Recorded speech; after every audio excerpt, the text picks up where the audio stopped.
hearted kid. Plenty things count in life, but none of them is the thought of it. New piece around my neck is chess games. Cause shorty stay with calculated moves like Beth Harmon. Swear I'm more purple rain prince than Prince Charming. Disappointment I stay expecting it. The pessimist gold medalist flush the magnum just so they not collecting my specimens down. The way she with Poppy, man, you would think she's a veteran on remembrance. Cleaning lady, sweep the room daily for all the evidence of everything I ever did. Do they have a pool there? Do they have a gym there? You used to do skincare, but now you do swimwear. Your ex-roommate got a condo that's downtown, but she got no furniture in her crib. I've been there. Checkmate, even though you hate that I even check her, I still get an E for effort. Only time I play the back and forth is a Leah record. If I let you talk first and nobody is speaking second. Fluent in passive aggression, that's why you acting dismissive. Hearing me out for once will require you actually listen. Damn. The boy is back, I never turn my back. I just slapped him, so now all that they see is my back. Say that damn Maybach bands with me in the back. When I was an actor, I still couldn't clean on my act. Whenever I tell the truth, you feel like you being attacked. And that come with being attached, so how about we leave it at that? If you're gonna waste your time, then waste your time with me. You can have all the space, all that you need. There's no place if you got time to waste it with me.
Working on the weekend like usual. Way off in the deep end like usual. Niggas swear they passed us, they doing too much. Haven't done my taxes, I'm too turned up. Virgil got a paddock on my wrist going nuts. Niggas caught me slipping once, okay, so what? Someone hit the block up, I tell you it was us. Man, a house in Rosewood, this shit too plush. Say my day's the number, but I keep waking up. Know you see my text, baby, please say something. Wine by the glass, man, the cheapskate, huh? Niggas gotta move on my release day, huh? Bitch, this is fame, not clout. I don't even know what that's about. Watch your mouth. Baby got an ego twice the size of the crib. I can never tell a shit, it is what it is. Said what I had to and did what I did. Never turn my back on every G, God forbid.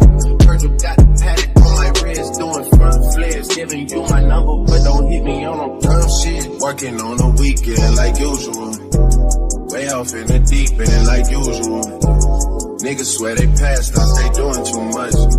Haven't done my taxes, I'm too turned up. Virgil got a paddock on my wrist going nuts. Niggas caught me slipping once, okay, so what?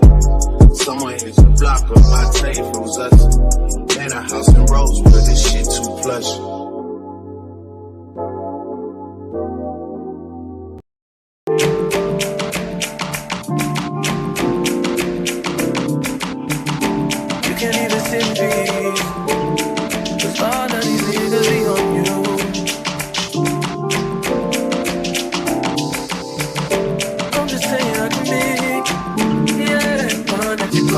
talk to you, girl. I'll share my world with you. If you wanna waste your time, waste your time. I mean, honestly, open your eyes and see. If you're gonna give it, you what you need. Waste your time. You can have all the space, all you need. There's no pressure. If you got time to waste it with me.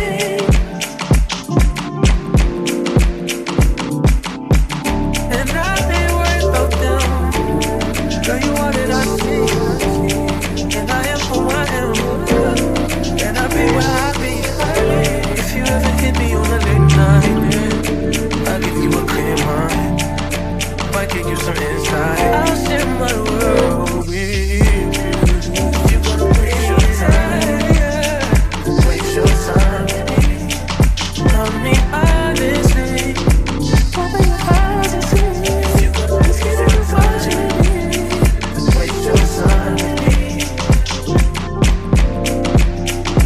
You can have all the space, all that you need. There's no pressure. If you got time to waste it with me.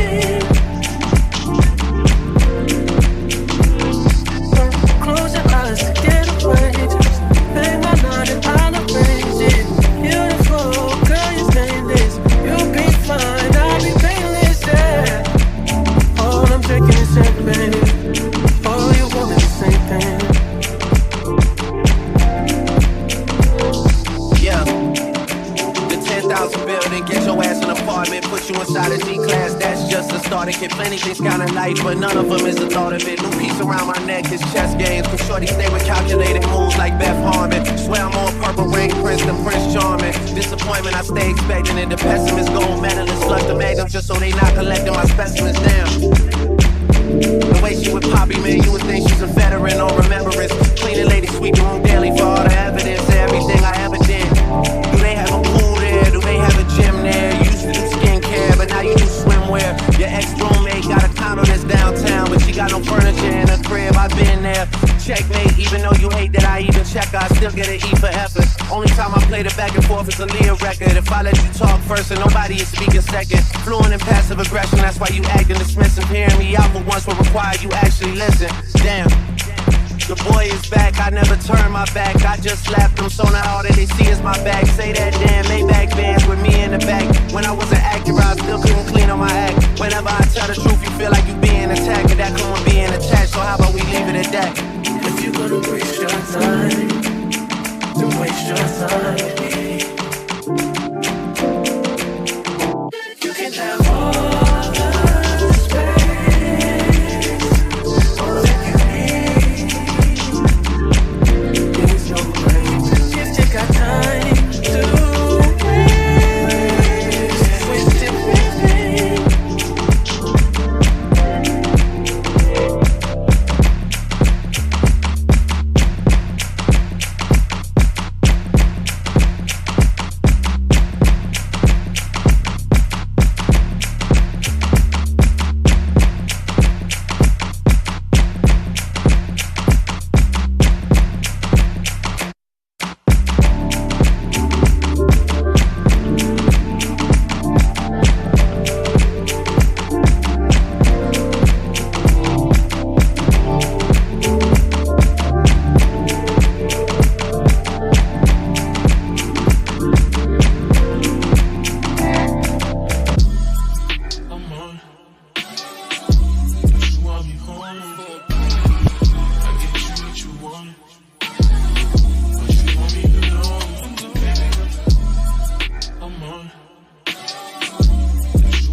Working on the weekend like usual.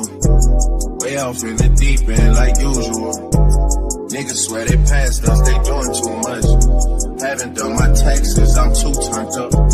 Virgil got a paddock on my wrist going nuts. Niggas caught me slipping once, okay, so what? Someone hits the block up, I tell you if it was us. Man, a house in Rosewood, this shit too plush. Say my day's the number, but I keep waking up. Know you see my text, baby, please say something. Wine by the glass, man, a cheapskate hump. Niggas gotta move on my release day, Bitch, this is fame, not clout. I don't even know what that's about. Watch your mouth. Baby got an ego twice the size of the crib. I can never tell a shit, it is what it is. Said what I had to and did what I did. Never turn my back on every G, God forbid. Virgil got the paddock on my wrist, doing front flips. Giving you my number, but don't hit me on no dumb shit. Working on the weekend like usual. Way off in the deep end like usual. Niggas swear they passed us, they doing too much. Haven't done my taxes, I'm too turned up. Virgil got a paddock on my wrist going nuts. Niggas caught me slipping, was okay, so what? Someone hit the block up, I tell you if it was us. Man, a house in Rosewood, this shit too plush.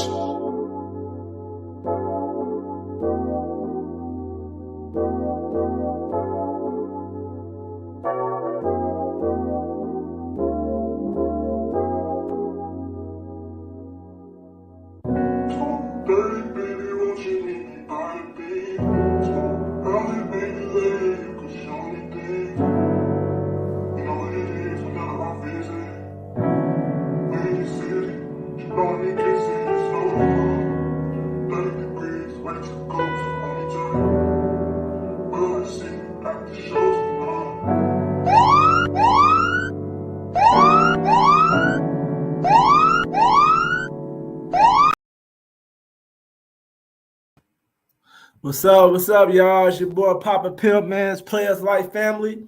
Let's get into this topic tonight. The topic for tonight is, do white men treat black women better? So, you know what I'm saying? That's kind of a controversial topic, you know what I'm saying? Because I was going through watching some women's black women videos, and some of these black women on YouTube that have actual content, I was watching their YouTube channel.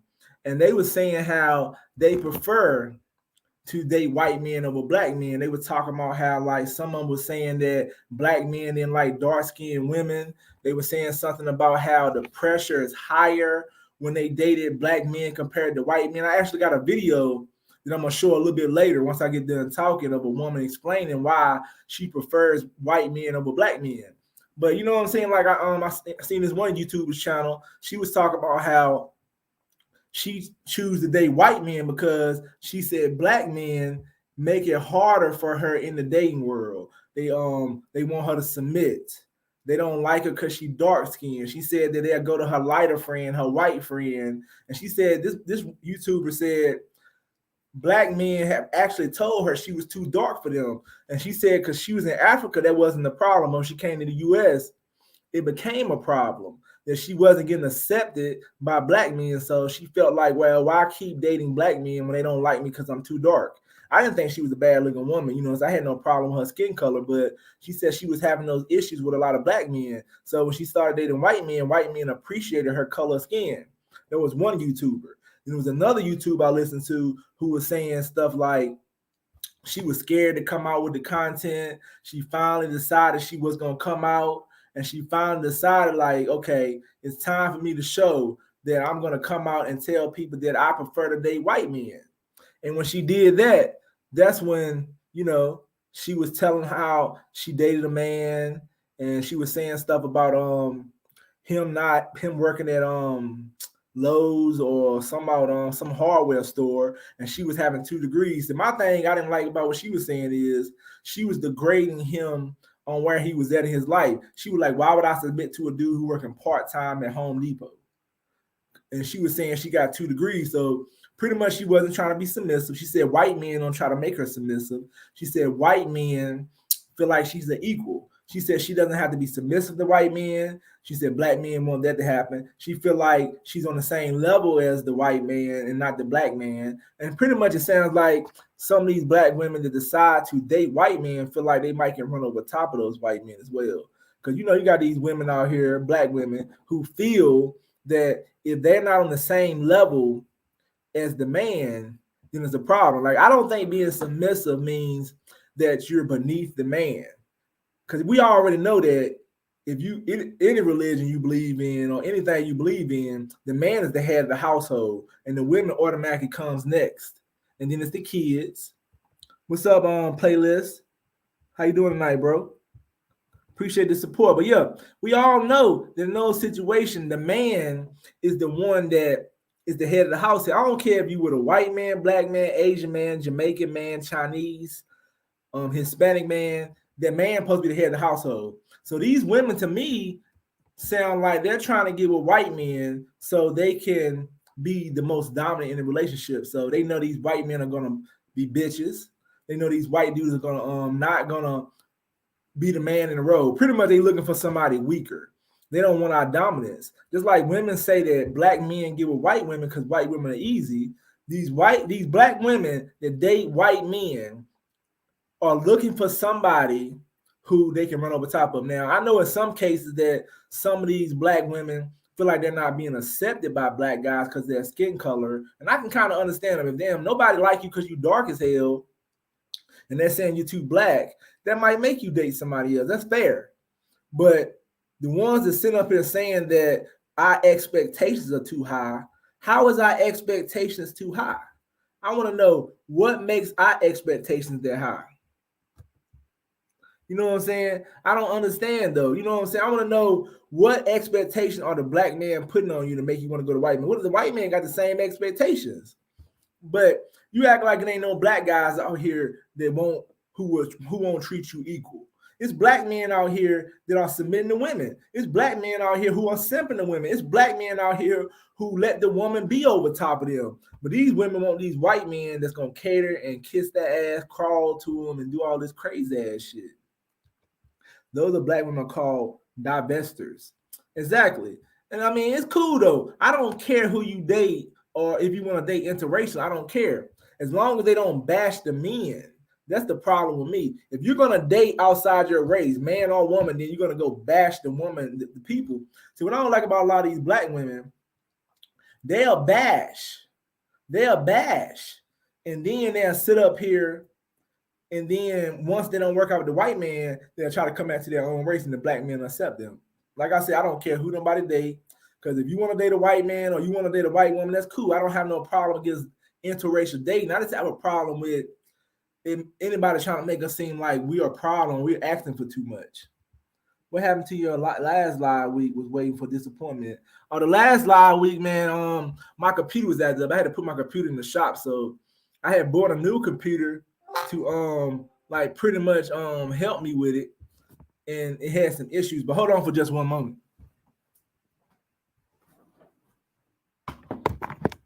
But yeah, last time on my live show though, I just had computer issues. So you know what I'm saying, that makes it a problem though. Ever since the 1800s, there's a popular sentiment that certain black women would rather be with a white man concubine than a Negro's wife. That's a very old video. See, that's sick though. Why would it want to be like that though? That's very crazy. Dark black women, light black women are all beautiful. But remember, all your approaches, all those color women were married. Most were, yeah, they are married. That's what I'm saying. So the few that want to date white men, don't make it seem like black men are giving you this big time problem, because that's not the situation. It's the same fear that white men have with black men getting white women. It's why many black men were killed by white supremacists throughout this country. History and word is projection. I mean, you know what I'm saying? I just don't understand why people act like it's a problem, because at the end of the day, we got to think about this stuff. You can date whoever you want to, just don't bash them. But these black women that date white guys are saying that like we are the worst people in the world. Or one woman said she wasn't bashing us. She don't agree with bashing black men, But when she explained the relationship she had with black men, it sounded like she was saying we don't treat her equally. And I'm trying to say, okay, why can't you find a man that is black to treat you equally? My thing is, when you don't get treated equal by that black man, so you're going to run to a white man. Let's say that white man wants you to submit. Will she submit? See, that's the thing about it. I would love to get these women on the show and ask them, if that white man said he wants you to be submissive, would you do it? And I guarantee you some of those black women will be submissive. You don't want to be submissive to the black man, and you're saying the black man is asking for too much, but then you get with the white man, he's perfect. He don't ask you to submit. He treats you like a woman. He treats you like a lady. He doesn't ask you to be feminine. What the fuck? So you saying that you want to walk around burping and passing gas and goddamn doing man shit is the reason why you don't want to be with a black man? So we can't challenge the black woman. A black woman can challenge a black man. If we don't got no job, she don't want to fuck with us. If we ain't driving a certain type of car, they don't want to fuck with us. If we ain't if we ain't goddamn tough, some women feel like we ain't tough in these streets. They don't want to fuck with us. But all we ask for our black women is to be submissive and be feminine, and they'll goddamn run away and they'll go run to another race and treat them better. But they ask way more things of us. And that's why you got, and I have to agree, like I don't agree with these passport guys, but I understand why they're going overseas. I don't agree with it because there's women out here you can find. I don't believe you got to go all the way overseas to find somebody you want. But I can understand why. They don't want to deal with these masculine women. They don't want to deal with that bullshit. They don't want to deal with these black women who want to be on the same level. Like at the same time, we know men and women are never going to be equal. It doesn't mean that you're lower than us. We're going to treat you like trash. We're just saying a man is stronger. You think about in a relationship, I heard plenty of YouTubers say this. If a black man and a black woman are married or in a relationship, if somebody break into the house and try to rob them, who is going to defend that household? It ain't going to be no goddamn woman. I don't give a fuck if that man white, Hispanic, Asian, or what. The man is supposed to step up and defend and risk his life. And the woman want to be on the same level as the man, but at the same time, when some shit happens that she got to be a man, she can't do it. As a white woman, I feel more safe with a black man. I appreciate that, Jennifer Queen. And I mean, at the end of the day, I don't want to make this a racial issue. I just don't understand why when women say things like, we want them to be submissive, why can't you be submissive? Why can't you be feminine? You know damn well when it gets to that point, you cannot step up and beat no man ass. You know we have to protect you. I don't care what race of man you with, you're going to have to be protected. But that's cool, though. You like what you like, you do what you do. So I'm going to play this short video, then I'm going to start letting people come up on the show. So I'm going to play this short video for y'all, and then I'm going to put the link in the description and let people actually come up here and talk. And this is side that black women are above black men. I mean, and that's crazy. But then at the end of the day, they acting like we asking for too much. But I'm going to get ready to start this video. So the first reason that I choose to date white men, and you know, I can kind of comfortably say that that's my preference at this point in my life. The reason why is because from my personal experience, the expectations that have been placed on me when it comes to relationships between myself and black men versus relationships between myself and white men have been drastically different. And to be honest and to just be more specific, the expectations that are seemingly placed on me in my relationships with black men aren't just high, but like unrealistic, and sometimes they feel almost like delusional. For instance, not a single white man that I have dated has ever once asked me to be, or not asked, demanded of me to be submissive, to submit to him. I have never had that happen when dating a white man, not once. I had never even heard of this notion of submitting to a man until I entered into a particular relationship in my mid-20s with a black man. I had never even heard of that idea before. And tied into this criticism of me not being submissive enough, I've also been criticized by the black men that I've dated, and I've never had this happen in the relationships I've been in with white men. for not being feminine enough, for not having enough femininity. And again, just like this idea of being submissive, this idea of me being feminine or not feminine enough was something that never entered into my conscience like once in my entire life. Like, of all the things I've thought about, and I've thought about a lot of things, my femininity and whether or not I have enough of it has never been something that I questioned until I was in a relationship with a Black man who said that I wasn't feminine enough because I wasn't submissive enough, because I would not submit to him. And mind you, I want to say that I've had this experience happen multiple times in dating Black men, but in particular, the first guy who told me this was working part-time at Home Depot. The guy who had all the expectations in the world for me while I was working 2 jobs and in graduate school. He was working part-time at Home Depot telling me that I should submit to him. Like, what do I get from submitting to you? A 30% discount on a toolbox? And you know, even now when it comes to like being submissive or being feminine, like with my current boyfriend, we laugh about that all the time because he just like doesn't get the concept of why I need to submit to him or even what that means to be submissive to him. We look at each other as equals. We are partners. We don't go 50-50. We go 100-100 on everything, and we are equal in our eyes, and I don't have to submit to him to be loved or to be cherished by him, and vice versa. Like, we are just equals. And you know, this whole submissive thing, it kind of brings me to another point that I hadn't even written down, but now that I'm thinking about it, let's go for it. Where with a lot of the Black men that I dated, I always was kind of criticized or given like the side eye for my education and for my passion for education. And it always felt like I was just in competition with them. Like, I never really felt supported. It always felt like it was some kind of competition. And this idea of me submitting always felt like it was, I have to lower myself. I have to dim my light so that that person can shine brighter. So the other reason. Now, you see how she said she had to dim her light so she could shine brighter and stuff like that?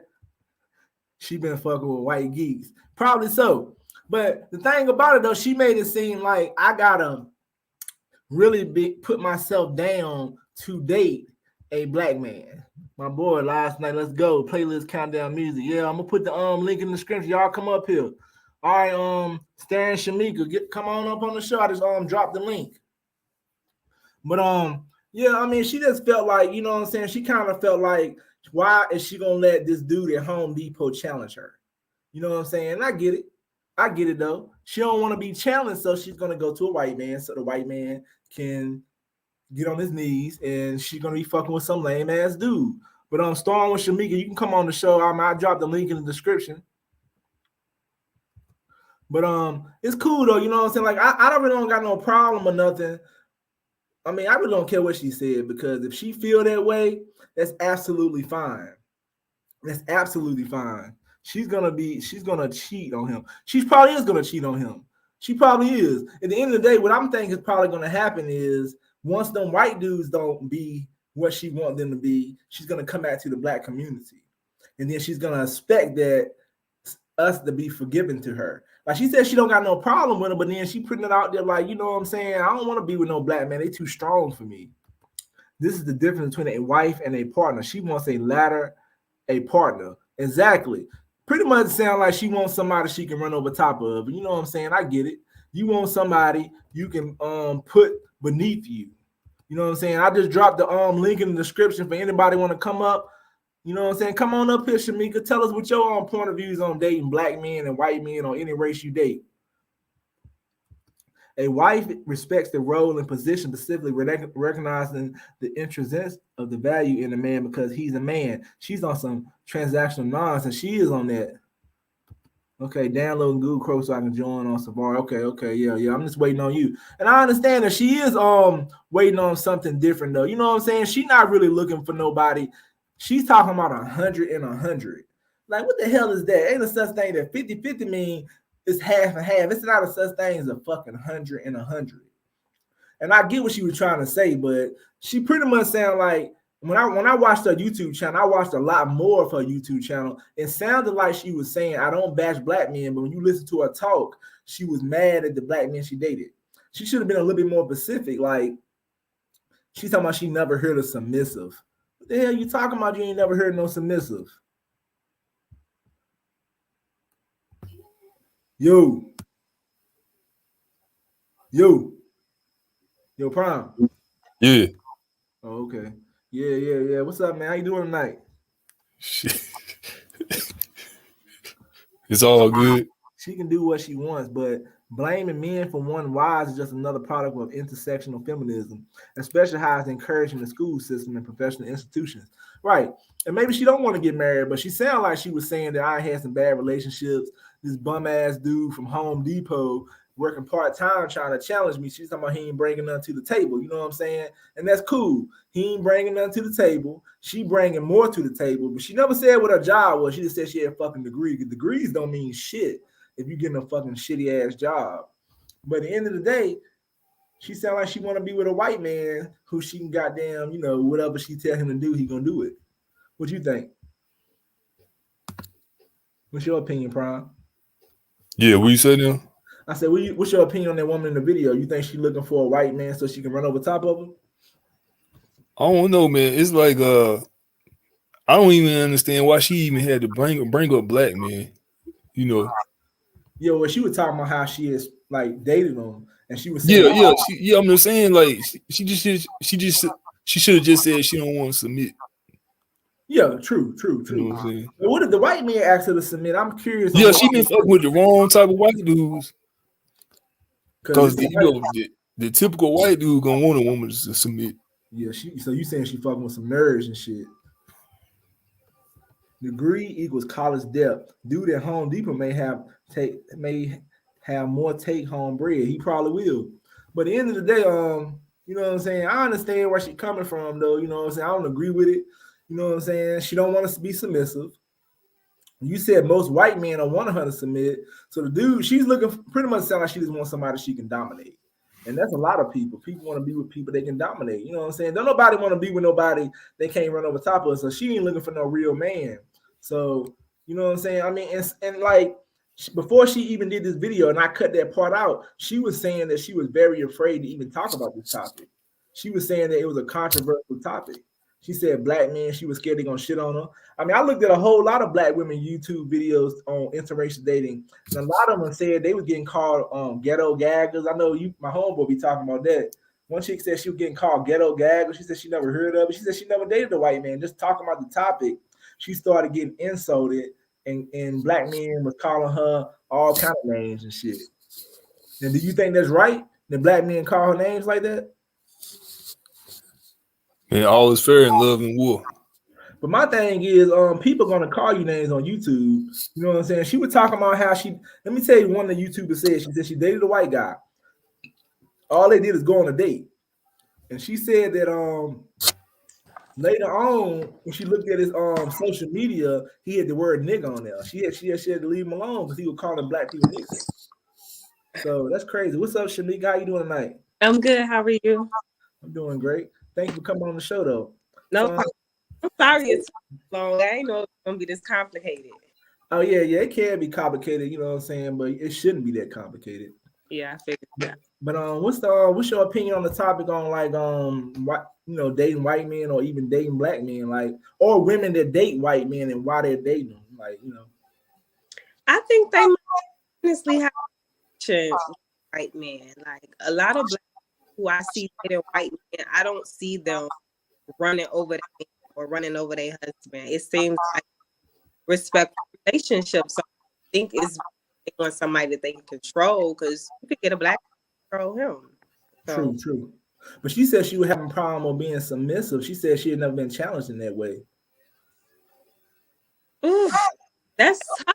You know, that's tough. I think it just depends on the person. I've only dated black men, so that's just rare. But the black men that I've dated, it is rare for me to date a black man who challenges me. It's typically me doing the challenge. So okay, let me ask you this question. So you say you never dated a white man. Would you ever date one? I don't know. I'm open to it, but I don't know. Like, I would have to be in that situation to see is it something that like I could marry this man. I don't know, but date him, I'd probably give it a try because dating is just dating. Would you care what anybody think? Because a lot of these women say they fear like when they walk around, they get looked at funny, and they saying these black men are looking at them like, "Oh, you with a white man." They feel like they in a situation they're not going to be accepted and stuff like that. Oh no, I wouldn't think about that at all. What's up, Francino? How you doing tonight? What up? What up? But yeah, I mean, you know what I'm saying? Like, I don't got no problem with the interracial dating scene. I mean, only thing I have a problem with if you're gonna bash the person because like some of these women and men do it too. They seem like they gotta bash their race to date somebody else. Like, why you always have problems with a black man to why you're going to a white man? Why can't you just say I don't like black men? I'm gonna go to a white man. That's cool.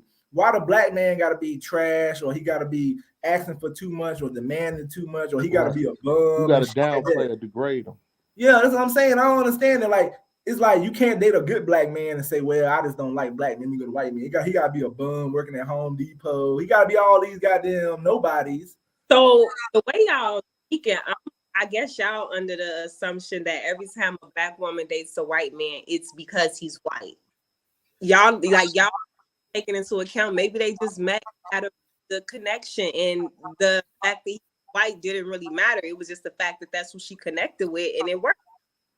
No, I'm not saying that. You said y'all, so you kind of generalized it. I ain't know you meant me or him. You kind of the reason why I have take issue is because in those circumstances, 90% of the time, they act like the white guy is superior to the black man because he's white.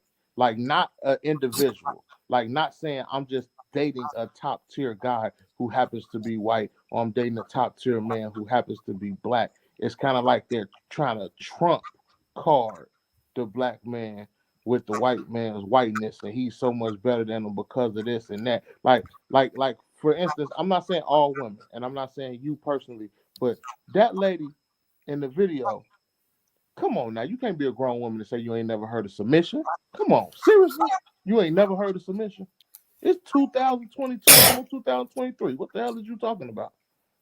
You ain't never heard of femininity. You ain't never these concepts. You ain't never grasped. Well, I'm sorry. What was you gonna say? Femininity is something that's pretty new to me. So I mean, she might be lying. You know. Okay, it may be new, but you didn't heard of it before. You don't need a breakdown of what femininity is or what being submissive is. This has been around since our grandmama time. This has been around since slavery time. Come on now. Now I'm not saying you got to participate in it, but you know good and goddamn well what it is. I mean, maybe she did more research and really found it, because you can hear and have an idea of what it means, but not really know what it means in context or in practice. So I just think that's a scapegoat that women use not to participate. You don't have to. If that ain't your thing, it ain't your thing. It's whatever. But don't try to downplay those. Don't try to make others feel like there's something wrong with them or something wrong with society or something wrong with black men as a whole. Because every black man don't want their woman to be submissive. But there's a lot that do.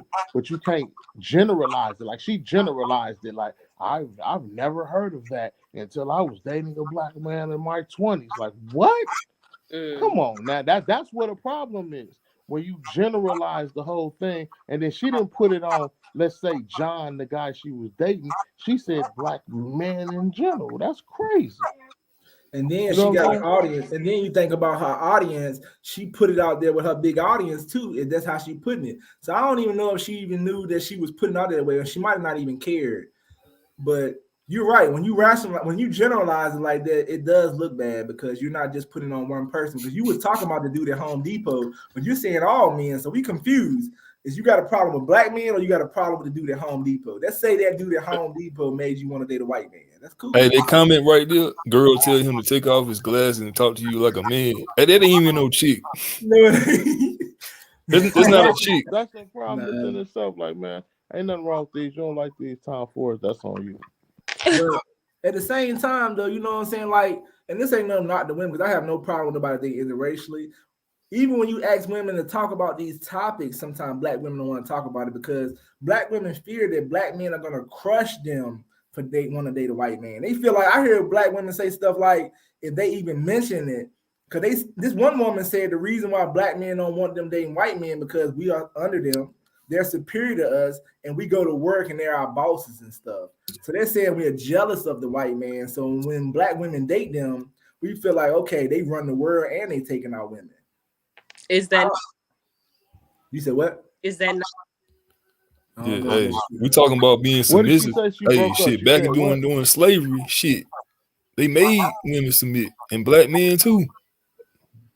Can you repeat what you said, Miss Lady? What's your name? I can't see your name on the screen. What did you say? You said, is it what? Is that not? Oh, in some cases, yeah. In some cases, that is true, but it's not generally true because there's a lot of black men that are their own boss and run their own companies and things of that nature. But I mean, just in general, I feel like some of the older men, like the fathers and stuff, they feel that way because they've been, you know, like a lot of people that was back in those times when a lot of racism and slavery and their ancestors and stuff. I feel like they feel that way. They like, oh look, man, these white people gonna treat us white and they taking our women. And then if we date a white woman, you know what I'm saying? It's a problem though. That's why I feel like black men act like that. But I don't think altogether black men really even care. I don't think a lot of black men today don't care. But it'll probably be more the older ones and stuff. They'll be like, hold up, man, you know, they don't want to, you know, they don't want to see it. But at the same time, if you a black man, you say you was raised around black women, they're not gonna want you to see you with a white woman. You know what I'm saying? You know what I'm saying? Because you know, especially the older generation, right? They don't want to see you with no white woman. I think it's Can y'all hear me? Yeah, I can hear you. What you about to say? What's going on, family? I was just trying to see an opening again and kind of drop my 10 cents on this. First off, salute to the panel, salute to the chat. We got a cultural issue going on. Number one, we have a very strong narrative of 50-50. And I think that's important because what we're really talking about is gender roles. In the ADO social complex, we have a tendency to prefer roles being dynamic, especially after civil rights, where people sit down, they have a relationship, and it's not even a husband-wife thing. It's I'm performing this role, you perform that role. And it becomes more of a nuanced idea. If someone is making money, regardless of where it's coming from, they're acting like breadwinner with regards to that. If someone isn't in a position to do that, they're the ones staying at home. And it works until it doesn't work all of a sudden. And the question becomes, who can survive in this environment where they're not having two people work together to achieve a goal within a household? And ever since civil rights, since women were added into the civil rights legislation, a lot of programs that were created during the New Deal, women disproportionately have been able to gain access to. The consequence of that is that single women can see family as an option and not a requirement. And as a result, it in turn disrupts the whole power balance that you just don't see with other cultures. If you want to look at the difference between our community and others that come directly adjacent to us, all you have to do is take a look at the Hispanic community. They all make less money than we do. I'm put the stats right here in the back chat so you guys can take a look at it. They all make less money than we do, but they have more family dynamic and they're able to attain and create more businesses and have more power. The difference is that cultural role. You don't hear this idea of transactional talk because at the end of the day, even if that man is making way less money than everybody there, even if the wife can go and become some kind of exceptional hire somewhere, she still sees that man as a man just because he's a man. And from there, he's able to perform his role without being hindered by it. We don't have that in the ADO social complex like that, largely due to our experience, largely also due to what I think is a position where I don't think any other woman on earth had to see their man outside of his position of power and authority for so long with nothing he could do about it. I don't know what we have to do as Black men to change that low level, I'm going to call it distrust, but we're doing it. And we're actually doing it better than a lot of other groups of people who are in this position with literally no support or help from any governmental body. And we still don't get the credit for it. Yeah, you're right. Hey, London, Lynn, and Jennifer Quinn, come up here and talk. But yeah, man, I hear what you're saying, though. I mean, it is an issue, though. It ain't all equal. And definitely in other races, though, they don't have that type of issue. We know Hispanics don't have a problem with their women getting married and the men and being in relationship and having family. We have a big problem with getting married and having family. You think about it. Why do you think people make comments and say stuff like Black women have issues getting a husband and stuff, or these men are going overseas? It don't be that issue in these other races and stuff like that. So it is a problem in the Black community, and something has to change. I don't know what it is, but a lot of Black women don't want to be but don't want to submit to us. They want to be equal to us or above us. You want to know the big difference? I think you want to know the big difference, I think, between here and like the continent of Africa. Like if we look at how everyone says white men run everything, et cetera, the difference I think between here and the continent, since we all know they were subject to colonialism, is that here we know that white supremacy was a culture. And if Black folks are in positions of authority like that, the context is as a token. But when you go over to the continent of Africa, the tokens look like the people that live there. You understand what I'm saying? So even though they'll put somebody that's in a position of power that's on the agenda of white supremacy, they at least look like the people that live there. So that doesn't have as much of a disruptive effect in seeing men that look like they do in positions of power. So this idea that they've been taken over doesn't hit as hard. Do you understand what I'm saying? That makes sense, though. So you saying systematically have done that here, though. They want us to be reminded that they in control and they running the system. They want that. That's why some of the things that was said, like about Black women having more opportunities and being able to take advantage of a lot of things that Black men can't. It's like that for a reason. It's not that the sisters are necessarily smarter than us. And a lot of them are very intelligent, because I'm not trying to in no way say that they're not, but it's disproportionate for a reason, and it's disproportionate as a design. That go back to welfare and the father not being able to be in the house back in the 60s when the welfare thing came out, and it went from that to I don't want a man and all this and all that. But all of that stuff is by design to keep us down. Because like you said, if the woman can take care of herself, and in some cases she making more money than the man, then she looks around and say, well, I don't really need this man. But then they be wondering why they unfulfilled and other things are lacking. Men need women, women need men. It's just a fact of life. But in our community, it is being put on us to be against each other. Have y'all ever noticed, I'm gonna say this, have y'all ever noticed the single independent woman theory? You ain't never heard a white woman say that. You ain't never heard a Chinese woman say that. You ain't never heard a Hispanic woman say, I'm an independent woman, I'm an independent woman. Never. That's only exists in our community. And then they make us beef too. That's why a lot of Black men and Black women are beefing. And then that makes a problem, because that's going to destroy everything. People beefing. You don't never see the white man and white woman beefing. And if it is, it's not as much as the Black community. Like why we got to beef with our women? Why we got to argue with our women? Why we got to have a problem about who is the head of the household? We know men are the head of the household. That's how it's supposed to be in everywhere. For every man supposed to be the head of the household. That's what I thought. But I think the difference with us and everybody else is this. Number one, if you're talking about the immigrant tip, the government has an agenda to bring new talent over here from overseas. And if you take a look at that income chart, you'll see a pattern here. Folks that are the largest immigration pattern, for the most part, are making the most money. That's by design.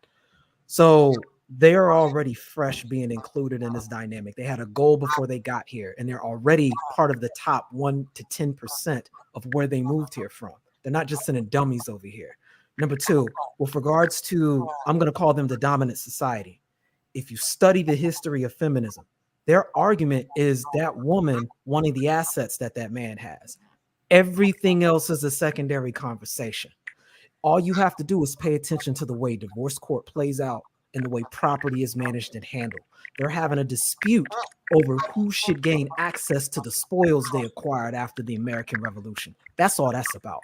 So the problem with us in the Ado-social complex, we don't own and control anything, yet we're still having these arguments as if we do, because we think we're part of the system simply because the 14th Amendment said we could because we were born here. That's our problem. We haven't acquired a base of power to argue over to even make any of those conversations relevant. And we think that acquiring a position where you've got employment means that you're the same as some individual with generational wealth and a network they can tap into to acquire power. That's where we miss each other at. Now, this one guy said, our women are very masculine and our men are not ready to be leaders. Is that true? You can't. Oh, go ahead, fam. Go ahead. No, what that comment say? I would say that the difference between, let me ask you, well, I don't mean to ask a question with the question, but consider this. Is it possible to have responsibility without authority? No, because if you got responsibility, you have authority. So if you're not given authority, like we can all agree, authority is something that has to be submitted to you, right? Right. You can't just take authority. It needs to be a consensual, someone or a group of people agree that it will be your responsibility and they will submit to your authority to perform that responsibility. You with me? And that's on jobs and stuff. And you're right. That's totally missing in our demographic because we believe that in order to get authority, it has to be earned somehow. And there's no rites of passage. There's no system of acquiring that. It's as if you're a security guard being told, protect this designated area, but you're not going to give the security guard an ID badge to perform his job. He has to break into work every day. Yeah. Instead, what you have to make this going is a delegation of liability. And that's very passive and it doesn't require responsibility because there's no authority there. The authority is in who's the bottom line power. And for us in the Ado-social complex, the state is that bottom line power. So if it's not the court system, it's the police. If it's not that, it's some piece of legislation that makes it easy for that to happen.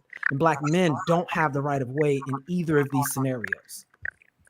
So let me ask y'all a question. Like I said prior to that woman on the video I had was another Black woman that was on YouTube and said she's from Nigeria. She said when she came to America, her issues with going to a white man was she said she's not accepted by Black men. She said Black men don't like her because she's too dark. She said that her friends would always get picked first. She said she got to the point where she felt like, well, I need to date white men because they like me for who I am. She said Black men do not like darker women. Is that true? Do Black men do not like dark women? We know that. Hey, some of them don't. Yeah, right. But at the same time, so she telling me she couldn't find no man that was into darker women. So she said, pretty much she said like she would lose every time it goes around. But when she comes to the white man, they don't got no problem with that. And I know a lot of white men do want to date darker skinned women, but they be saying they want a full blood woman, a full Black woman. And most of the time they just want to try it out. It's kind of like a thing them they want to do and stuff like that. So I mean, I don't got no problem with the people dating outside their race, nobody. But at the same time, though, you know what I'm saying? Is music the reason? What is the reason why Black men don't like darker women? What's going on? So you saying a lot of these Black women are saying that Black men do not like them and they get treated better with the white man. Is that true? Because there's a lot of Black women who are married to Black men. So if that's true, then what's the problem? I don't think that's true. That's the colorism conversation, low key, isn't it? Yeah. I mean, that's what they were saying. I mean, I'm just going by what they saying. But I mean, they were saying that that's the reason why they're going to white men is because they're not getting accepted by us Black men. And I'm thinking like, hold up, all these women saying that. I ain't heard none of those women. I'm not saying every woman. The ones I listened to kept saying that Black men were not accepting them for who they were. And I'm thinking like, why ain't none of them say the reason why I'm with this white man just because I like a white man? You know, so I don't never hear Black men saying the reason why, and maybe some Black men say it. When Black men date white women, I don't think they be running around saying we're not getting accepted by Black women. They might just say they tired of them or something like that. Or sometimes they just want to try something different. I prefer dark-skinned women personally. Like the more traditional, I can't even say traditional because that's kind of a misnomer. I just have a preference for dark-skinned women, especially dark-skinned women that are presenting in their natural state, if you understand what I'm saying. But what I find is because of the environment here, they have some of the lowest self-esteem. And I look at where a lot of that comes from. Some of it's baked into the language. You know, if you've got two sisters, one's light skin, one's dark skin. One has naturally kinky 4C style hair. The other person has hair that's a little straighter. You hear terms like good hair, bad hair. You know what I'm saying? You'll have comments made about the skin. A lot of times I hear this coming from the mother or the aunties that'll make jokes about that. And I think you'll be hard pressed to find a lot of Black women who haven't had stories about anything to do with their phenotype, maybe their nose, maybe their lips, that for the most part gets joked around by other women. And so the dudes that are growing up seeing that, of course, some of that's going to be absorbed, and maybe that feeds into their perspective. But what I notice from the outside looking in is that light-skinned women end up being more comfortable in their femininity, and dark-skinned women end up being that much more self-conscientious. And I think it plays out in a confidence issue.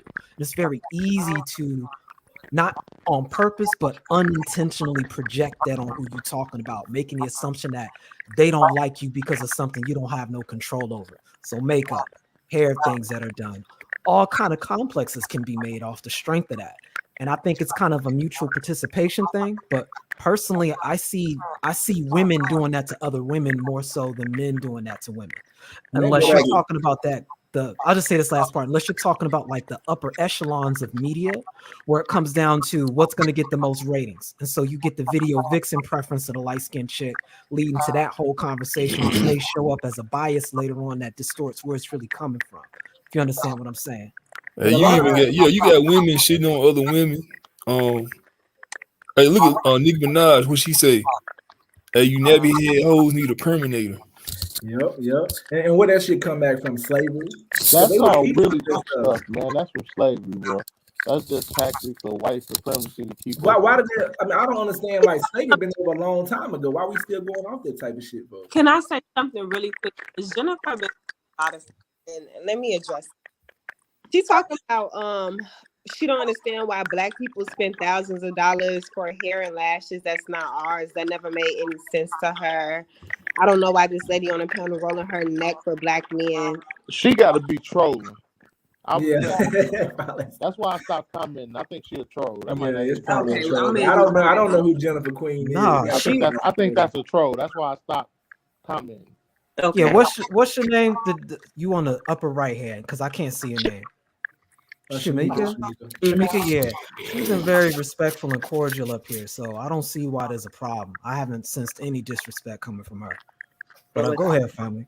Yeah, we know it's a troll and stuff, but yeah, I mean, like it is a lot of problem with dark skinned women and dark skinned people not loving themselves and have lower self esteem and stuff. But at the same time, I feel like if you feel like you're not getting accepted, then just like the dudes that go overseas, if you feel like you can get accepted by white men, it's fine. You know what I'm saying? Like, it ain't no problem if you want to go date somebody who accepts you if you're not getting accepted. Because if you're not getting what you want from the race of men that you come from, then it's cool to go date somebody, and that goes for a man or woman, though. So, whatever makes you happy, that's what people should do. I think this is the point. Shamika, you kind of breaking up. I couldn't hear what you were saying. This comment says that leaders, athletes, and etc. choose lighter skinned women. I think that's a real big point because a lot of these young men, African American men, they look up to the biggest athletes or the biggest rappers and all of this. And typically 9 times out of 10, those men have racially ambiguous looking women on their arms. So you saying the athletes are represented? Sometimes, yeah. So you saying the athletes don't have no I think it's sometimes. Yeah, because when you do the math, it's actually more, and see, this is the trick bag, right? More athletes actually, when they're in that position, they're actually more so with Black women 9 times. Yeah, hey, the ones that marry, it's like 85% of the ones that they marry a Black woman. Right, but the problem is that's not what gets shown. Like when they'll do the panning, or when they're really trying to really point people out, they'll overemphasize the folks that are mixed. And there's kind of an agenda behind that. That's a deeper story getting into the demographic crisis that's going on globally. I'm not going to go there with your conversation, but I don't want to cut you off. But Jennifer, you can hit the link though. You can start back talking. I'll put the link in the chat. You can hit it if you're a real person. Yeah, so we can hear what her question is exactly. But what was you saying, bro? I was just saying, man, it's all media. There's an agenda to kind of push that forward because we'll just say that the objective of the folks that are behind the strings pulling them, they kind of need the race conversation to disappear ASAP to start competing with China. That's the short story of it all. The consequence is individuals in a white classification and a black classification are about to have a very hard choice to make, whether or not they want their communities to exist anymore. It's really what's at stake at the end of the day. Kind of why we even have this topic up here, where there's this idea that somehow the grass is greener, when in reality, nobody even took the time to look at how much space in their yard they really have. If you understand what I'm saying. Bryce would say, I say this plainly: the man runs the home. If a white boy is the head, then he of the household is white. He's gonna run it. The man is black. It's a black household. That's the difference with the interracial dating. And I agree. But in some race relationship, the woman run the household. So if a woman want to get with a man, she don't have to be submissive with. That's perfectly fine. You can find it in any race out pretty much anyway if you want to. But some of them feel like when they go to the white man, he might, and some white men might be more likely to submit to a black woman. Maybe they feel like they have to. Maybe they feel like they want to. Maybe white men are more submissive than, I mean, to no man be submissive, but white men probably can be more submissive. So Like why shouldn't any man that be dude submissive? Serena Williams married too. I can't see him running the household. No, I can't see him being the head of the household. I don't see that either. You said no man should be submissive. Why is that? I don't know. Why would a man be submissive in A man with a woman? Like that don't make sense though. I mean, you like, can be submissive in certain aspects. Hell no, ain't no man supposed to be submissive. So when we talking about home decor and keeping the house looking nice, you shouldn't submit to me because I know more about what I'm talking about than you. Yeah, I think you might be. There's a difference of delegating no man supposed to be submitting. You know what I'm saying? Look, because I think this is where we get some of this misconstrued. If you are submitting to a man's leadership, there's a measure of trust of you can trust his judgment to delegate roles and responsibilities. And this is where we get into the difference between a partnership and getting into the role of husband and wife. If you know that there's a particular action or role that you can perform that's solid, the idea is that you're going to submit to this man's ability to understand what you're capable of and either not get in the way of that or encourage where your strengths are. There's a measure of communication that happens out the gate to make that happen. It's just a matter of one that's giving direction and energy and the other one not resisting and following in the wake of it out of trust, because you've spent the time to understand the advantages you both have together. That happens in the courtship phase of the relationship from the beginning, but there's also a component that both of you guys should have learned in the household you respectively grew up in. That's kind of the difference. So since there's a lot of that missing, and the majority of Black men in particular only are used to seeing women being in the position of doing the delegation of direction and energy, there's a misunderstanding oftentimes when it comes to a relationship, because the dude may be expecting the chick to do certain things he's used to seeing his mom do. But on an instinctual level, women identify that as weakness because they're only used to doing that for their children. Do you understand where the miscommunication comes in? And that makes sense though, because like a woman see her father do certain things, she don't expect that man to be that way. If he did stuff for it, it's like, you know, it makes sense. Like I don't like we were saying though, it wouldn't be right for a man to be submissive. I mean, that's like something wrong with him. He must not be a man. Like, and it's not a matter of greater than or lesser than, which is how the West interprets it. It's, look at it like this: men are electricity, women are magnetism. Together they form light. If you don't have the two working together, you don't get light. The problem we have is women are taught that they can be electric too. And then we're running into these damn problems. You understand what I'm saying? It makes sense. And then like on these topics, and when we say stuff like that, it doesn't mean I'm trying to offend women or put women down. It's just what woman wants to be with a man that's not that's submitting? If he's submitting, that's feminine. That's kind of like a feminine thing, but man is being submissive. All right. Now growing up, right? You know what I'm saying? I know you had for a while you had both your parents in the house. Did you ever see your father submit to your mom? I mean, when y'all say submissive, I think y'all taking it in the sense of, well, when I say submissive, I think y'all think that I mean that he is like less than her. All I mean is that he understands that that's her strength and he lets her lead in that category. He's going to play the Yeah, back and allow her to make the decisions because that's her strength. that's different though. That's You know not what I'm the same That's saying? like a thing. Let me give role. you an That's example. different.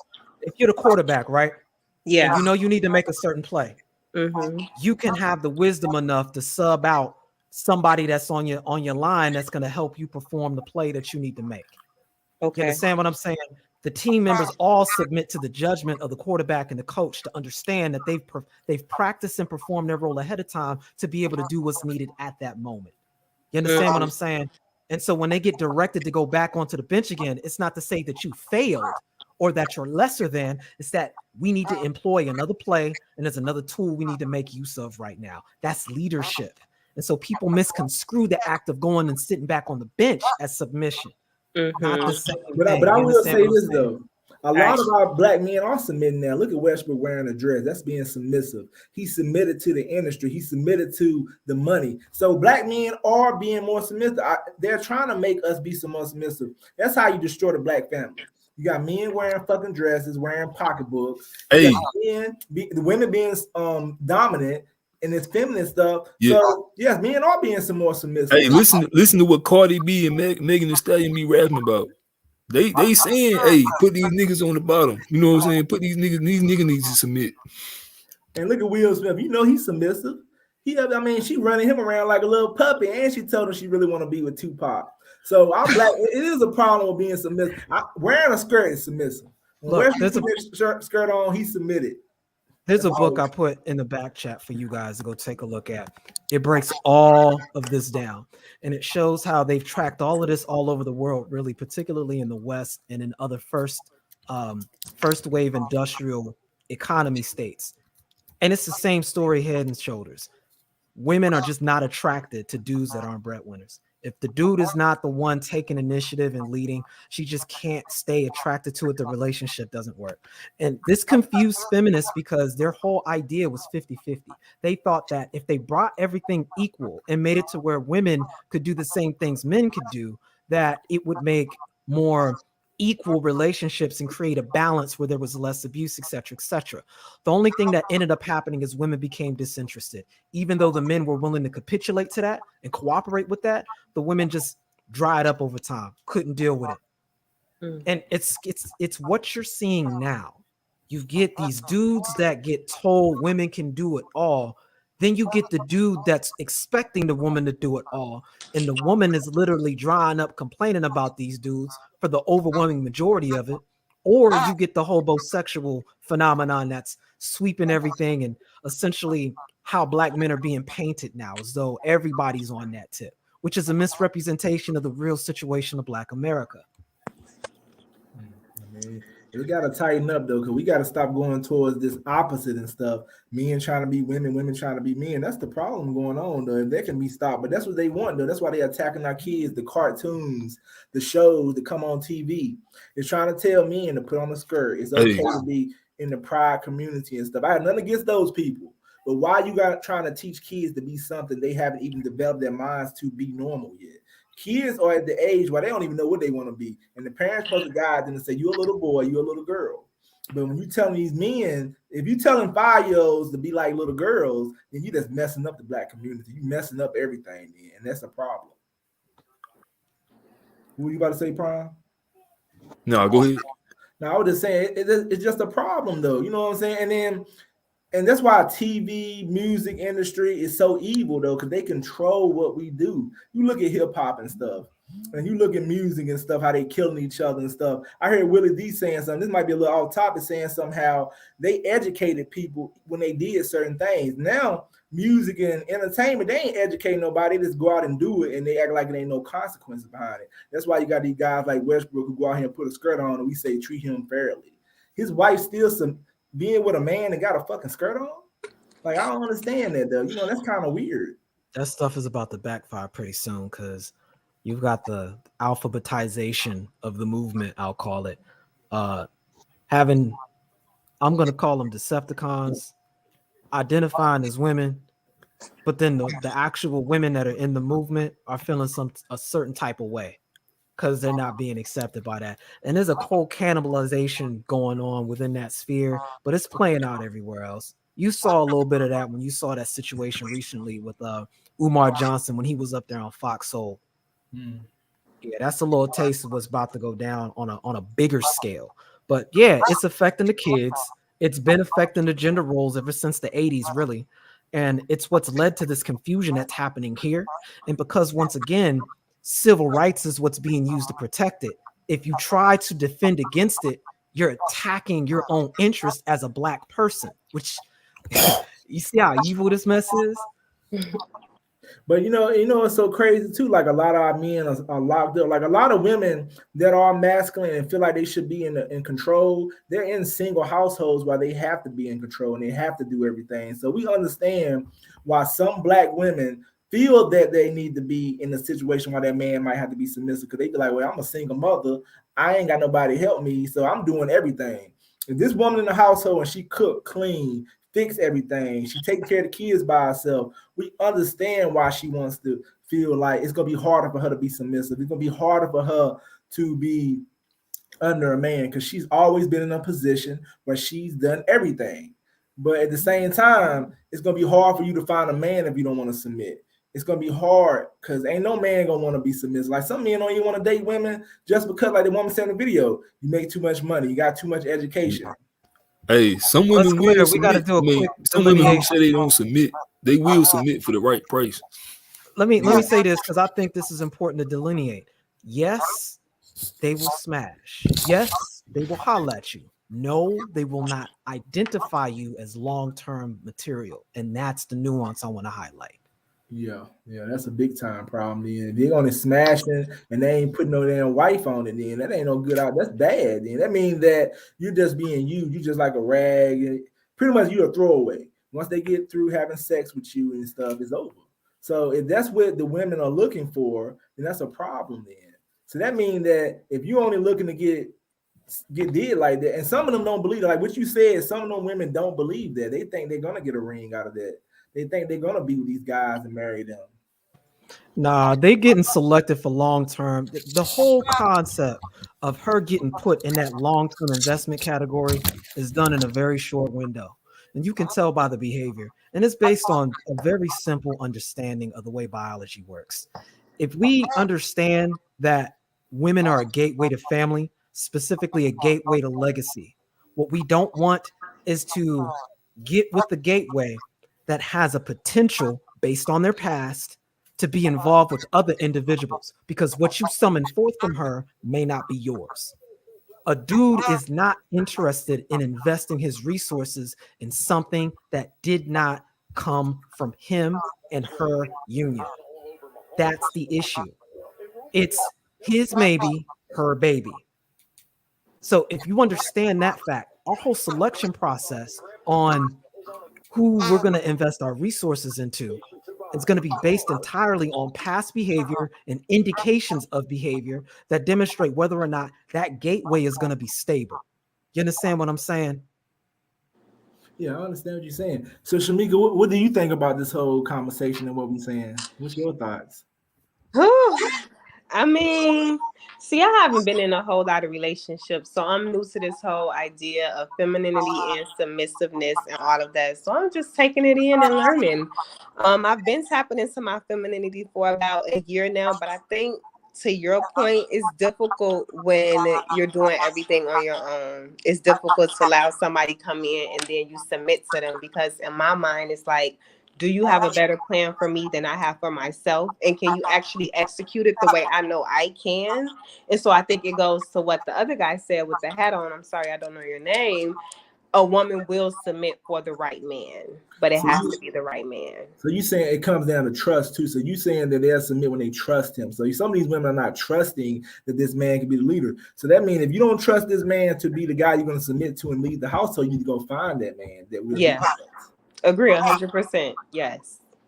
But then let me show you these women say, oh my bad, what you say? I was gonna say, let me show you an interesting difference though.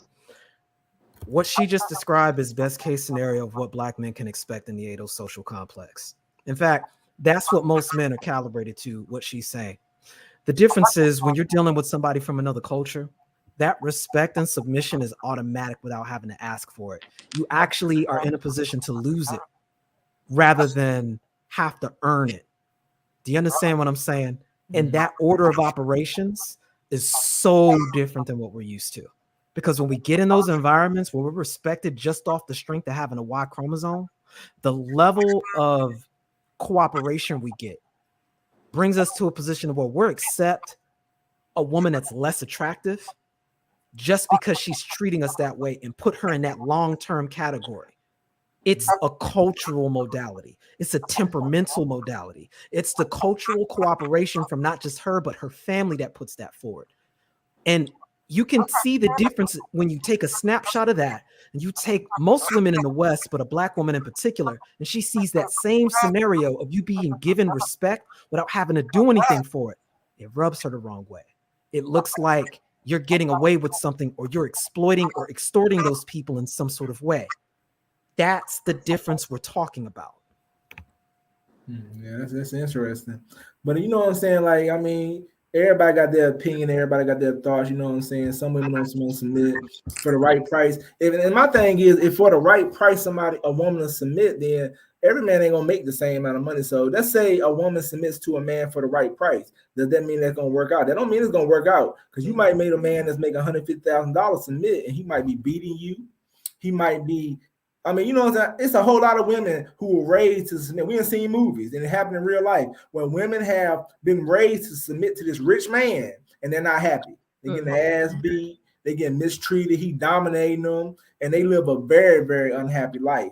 And then they damn near getting killed to be in relationships with this man. So if you want to get with a man that got a lot of money, and then you want to take the consequences of getting your ass beat, not saying that happens in every relationship. Just like Kevin Samuels used to say, if you're going to be with a rich man, it's going to be a lot of cheating. So these women are making sacrifices because you're going to get cheated on if you're with a rich man or celebrity or something. You know that. It was said earlier, they don't trust. And that trust, I think, was broken on the plantation. Because at the end of the day, I mean, average income in this country is less than 50K. And for our demographic, we're sitting around 40K.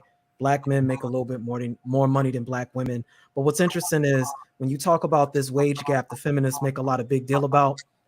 The smallest gap in pay is between black women and white. Black women and black men have the smallest difference in actual average income. And I think that needs to be respected, because less than 10% of this country even makes over 100K. Now let me ask you like the expectations not even matching. Go ahead, family. Okay, my bad for cutting you off. But let me ask you a question. Now you go back to these passport guys. They say the reason why they're leaving American women alone, like a black woman, or just American women, period. They say they go overseas and they're more respected. They say it's too much competition over here. And they're saying that these women are not submitting to them because they feel like, oh man, there's so many guys making $100,000 a year over here. Then you go to a foreign country. Those women are more likely to submit because they're of their culture, and because they are like, well, I ain't never met no man making this type of money. So that's a big problem too, that some of these guys feel like I got to go somewhere else and get me a woman, because why be over here and deal with these problems? At the end of the day, man, black men just want cooperation. They're not even asking for submission like that. They're asking for cooperation. Let's just keep it 100. I agree. Because at the end of the day, we got to fight the whole damn planet. And the last thing we want to do is come home and have to fight for a spot to sit down just to be treated human again. That's all we're asking for. And the fact that that has to come at a premium. If you're a dude that has the ability to leave and you can make money while you're overseas, you've got networks to make that happen. I mean, of course you're going to ask for more. Of course you're going to get in an environment where that can be more appreciated. Maybe the consequence is you're disrupting the ecosystem to a certain degree out there because the dudes there aren't making the same money as you. But you can look at Pablo here in America, and he's not going through the same thing with this chick that is getting money through government programs and making way more money than he is at the construction site he's doing overtime at on a regular basis. This is almost entirely a cultural modality. You understand what I'm saying? You understand? And like you said, we all we want is cooperation. Why is it so hard to get that though? It seems like it's very hard to get cooperation. And I What I mean, said why is earlier, it? right? I said that we have to earn our respect here Mm, before we're treated even human. Before we get our masculine. Look, there's only 3 ways of initiation for men in America, especially in Black America. It's the gang system, the prison system, and the military. If you don't have one of those 3 things, there's not a and real rites of passage for you as a man here in America. If you understand what I'm saying, so you've got that to have means one of those 3 to get you a partial initiation. You so see that what I'm means saying? that our Black women should support us more and have our backs more if we got to go through that mess like that. And then if they're not going to support us and have our backs, it's harder. And then that's why men are feeling like they got to go overseas, because if we got to go through all that and everything is much more harder for us, if our women supported us, then that would be a that would bring us up, because like you said, you need 2 people, you bring them together, you make a brighter light. So if the woman is encouraging the Black man and supporting the Black man and not ready to run away, then the Black man will stay around and they won't be ready to run overseas, or they won't be ready to run to other races. But So we here's the got, oh my bad. no, you're fine. Here's the thing. I want to highlight this again. If the respect has already been tanked to 0, and the woman feels as though she is expending her resources to support a man, that man instantly is intellectually and emotionally reclassified as a child. That's the problem. There's no convincing her. There's no buying your way out of that. Not really, because we see dudes at the very top still experiencing the same thing. Ain't no dude gonna out alpha Will Smith and some of these other dudes that are at the top. Damn, Dr. Dre went through the same crap. He's still getting divorced on the same nonsense, still getting treated the same way. This is a cultural thing. You understand what I'm saying? And that's bad. Then I mean, I just don't see. I just don't understand Will Smith situations and people situations like that. I mean, like that's why you got to stop marrying people. Like Jada, she said she was forced to marry Will Smith, and she never wanted to be with him. She wanted to be with Tupac. That's sad. Like, hold up, I don't want to marry nobody who don't want to be with me. I'd rather be single. I mean, wouldn't you be more happier? Well, I mean, we already know what it is. You got a new person that came up. I don't want to keep talking over that, but Yeah, what's up, Justin Notice, man? How you doing tonight?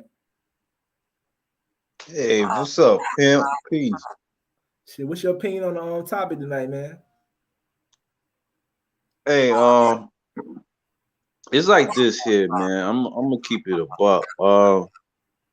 I just feel like Black men are the most devalued men on the planet Earth, but yet at the same time, the most valuable men.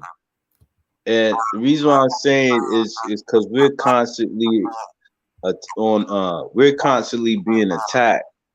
You know what I'm saying, by the media, by organizations that are anti, masculinity, Black masculinity, which we all know is uh, the most prime example of what masculinity is. You know what I'm saying? We chilling, we hold our junk, we talk our smack, and right now it's just that because of these constant attacks, and not just from the media, but even our own women. You know what I'm saying? Because there's like this, secret competition between the Black man and the Black woman. You know what I'm saying? It's just like it's the real reason why we not able to see eye to eye. You know what I'm saying? So now, because that's going on, now the Black man, he trying to run elsewhere, but little do he know, you know what I'm saying? Them women, they looking at him the same too.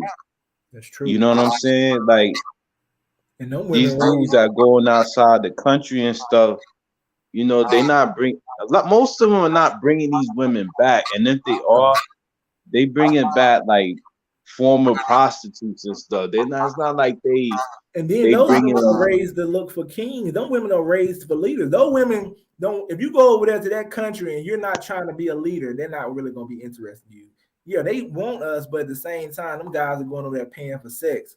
If you go and date a woman from another country, she's raised that the man's supposed to be the leader and he's supposed to be the alpha male of the relationship. So if you go over there and you ain't on that type of shit, it's gonna work out. I agree with that, absolutely. But I feel like it's not always the case, because I feel like a lot of dudes are going out, to Dominican Republic, to Brazil, and they're getting their rocks off and stuff. But then it's like, then they want to turn around and marry the hookers. Like, yeah, that's backwards though. Yeah, that's true. Like, I know some women over there that look good ain't hookers. It's confusing. Like, you could have married a hooker in the United States. Here's the thing, and I don't want no disrespect to anybody that highlights this. It's difficult for me. Okay, let me preface this by saying both my parents were in the military. I was in the military as well. And I spent a lot of time in Japan. So I've been all over the world and I've seen a lot of these modalities. And what I will say is every group of people all over the world has a group of people that go around and they do sex tourism. This isn't anything exclusive to Black men at all. In fact, every other group of people I can think of has been doing that longer, including Black women, more so than Black men. And it's really only recently Black men outside of the military have started to do that. And that's gone up in particular thanks to COVID, because of people able to do remote work and whatnot. You know what I'm saying? They don't need to physically be at the work location to do their job. And the internet infrastructure in other locations in the world has improved enough to support that. So this is fairly new. What I really want to highlight is the cultural conversation, because while there are people who do the sex tourism thing, they're certainly not the majority, because most Black men who are traveling have the money to do that. They're in that top 10%. True. It's not like you've got your average dude making 20, 30,000 a year that's traveling overseas just to go smash some box. That's not what's happening. And if it is happening, it's not happening in numbers where these dudes would even be noticed while they're over here anyway. So I want to avoid that kind of conversation, because these are the same things that the Klan has been saying going all the way back to Reconstruction, worried about Black dudes smashing white women. So I want to avoid that conversation and talk and really look at the core issue of the culture. What is it that's within the culture that is promoting these dudes from going overseas, experiencing that, and being totally disinterested with what they see back here in America and in the West in general? I think that's where the conversation could be more productive. And you're right. It is an issue for them to want to go over there. But the only thing I have with the passport guys is they said they want to start this movement. That's like you said, everybody ain't going over there. You making $20,000-$30,000 a year. You ain't going overseas all the time. You probably ain't going, never gonna go. A lot of men can't go. Some of them got, if you've been to prison, you ain't get no passport. So why is these men going over there? It is because they're having issues with women. But I don't want men to believe that they have to go overseas just to get some box. Come on now. Or you got to go overseas to find a feminine woman. You should be able to find it over here. Now, I agree with you. It is a problem to why they're going over there. But I've heard some men say stuff like, if you're going over there to buy a prostitute, and that's what you're doing, and some men are doing it because I heard them say it, then you just going over there to play around. You're not taking nothing serious. If you're going over there looking for a wife, a feminine woman, I respect that. It didn't work out in the U.S. You're going overseas, you find you a better woman. But if you're just going to play with cheaper prostitutes, then you know what it is. You know what it is, and I'll leave it at that on the transactional context in a way everybody can understand. Right. The difference with this scenario you're describing, it boils down to a basic market principle understood as customer service. That's it. That's it. That's all it boils down to. Customer service. True. And I'm not knocking these dudes. I'm just saying, I'm gonna let every guy know, if you ain't got the money, you can't get a passport, you ain't going overseas. So I'm not going all the way to Africa to meet no woman. So all I say is, like, it's United States is very big.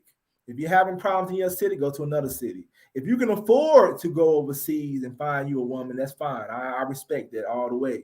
But I'm just like, everybody ain't gonna be able to do it. So, that movement gonna be tough for a lot of men who can't go overseas. So yeah, but I think the consequence is it brings people, especially when they record their experiences over there, and for the first time, Black men get to experience and see, even if vicariously, being treated differently as an individual that is an American who happens to be Black, rather than an individual who's Black that's in America. Do you understand the difference there? Makes sense, yeah. And I think that's the biggest difference I experience when I leave America, for example, and go anywhere else. I'm first an American man that happens to be black. And it's Right. not that I have some sort of shame of being black. It's total opposite. It's the fact that that's the order of operation that I'm received and understood. That's true. And I don't think we're used to that as a culture. Go ahead, family.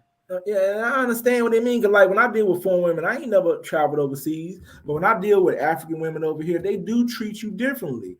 They do treat that man that they are. I will say it is easy to pick up them. If you see 30 foreign women and you see 30 women in your city, you go up to those 30 women that's foreign, you're gonna get more play from them because you're different, you're unique, you're foreign to them.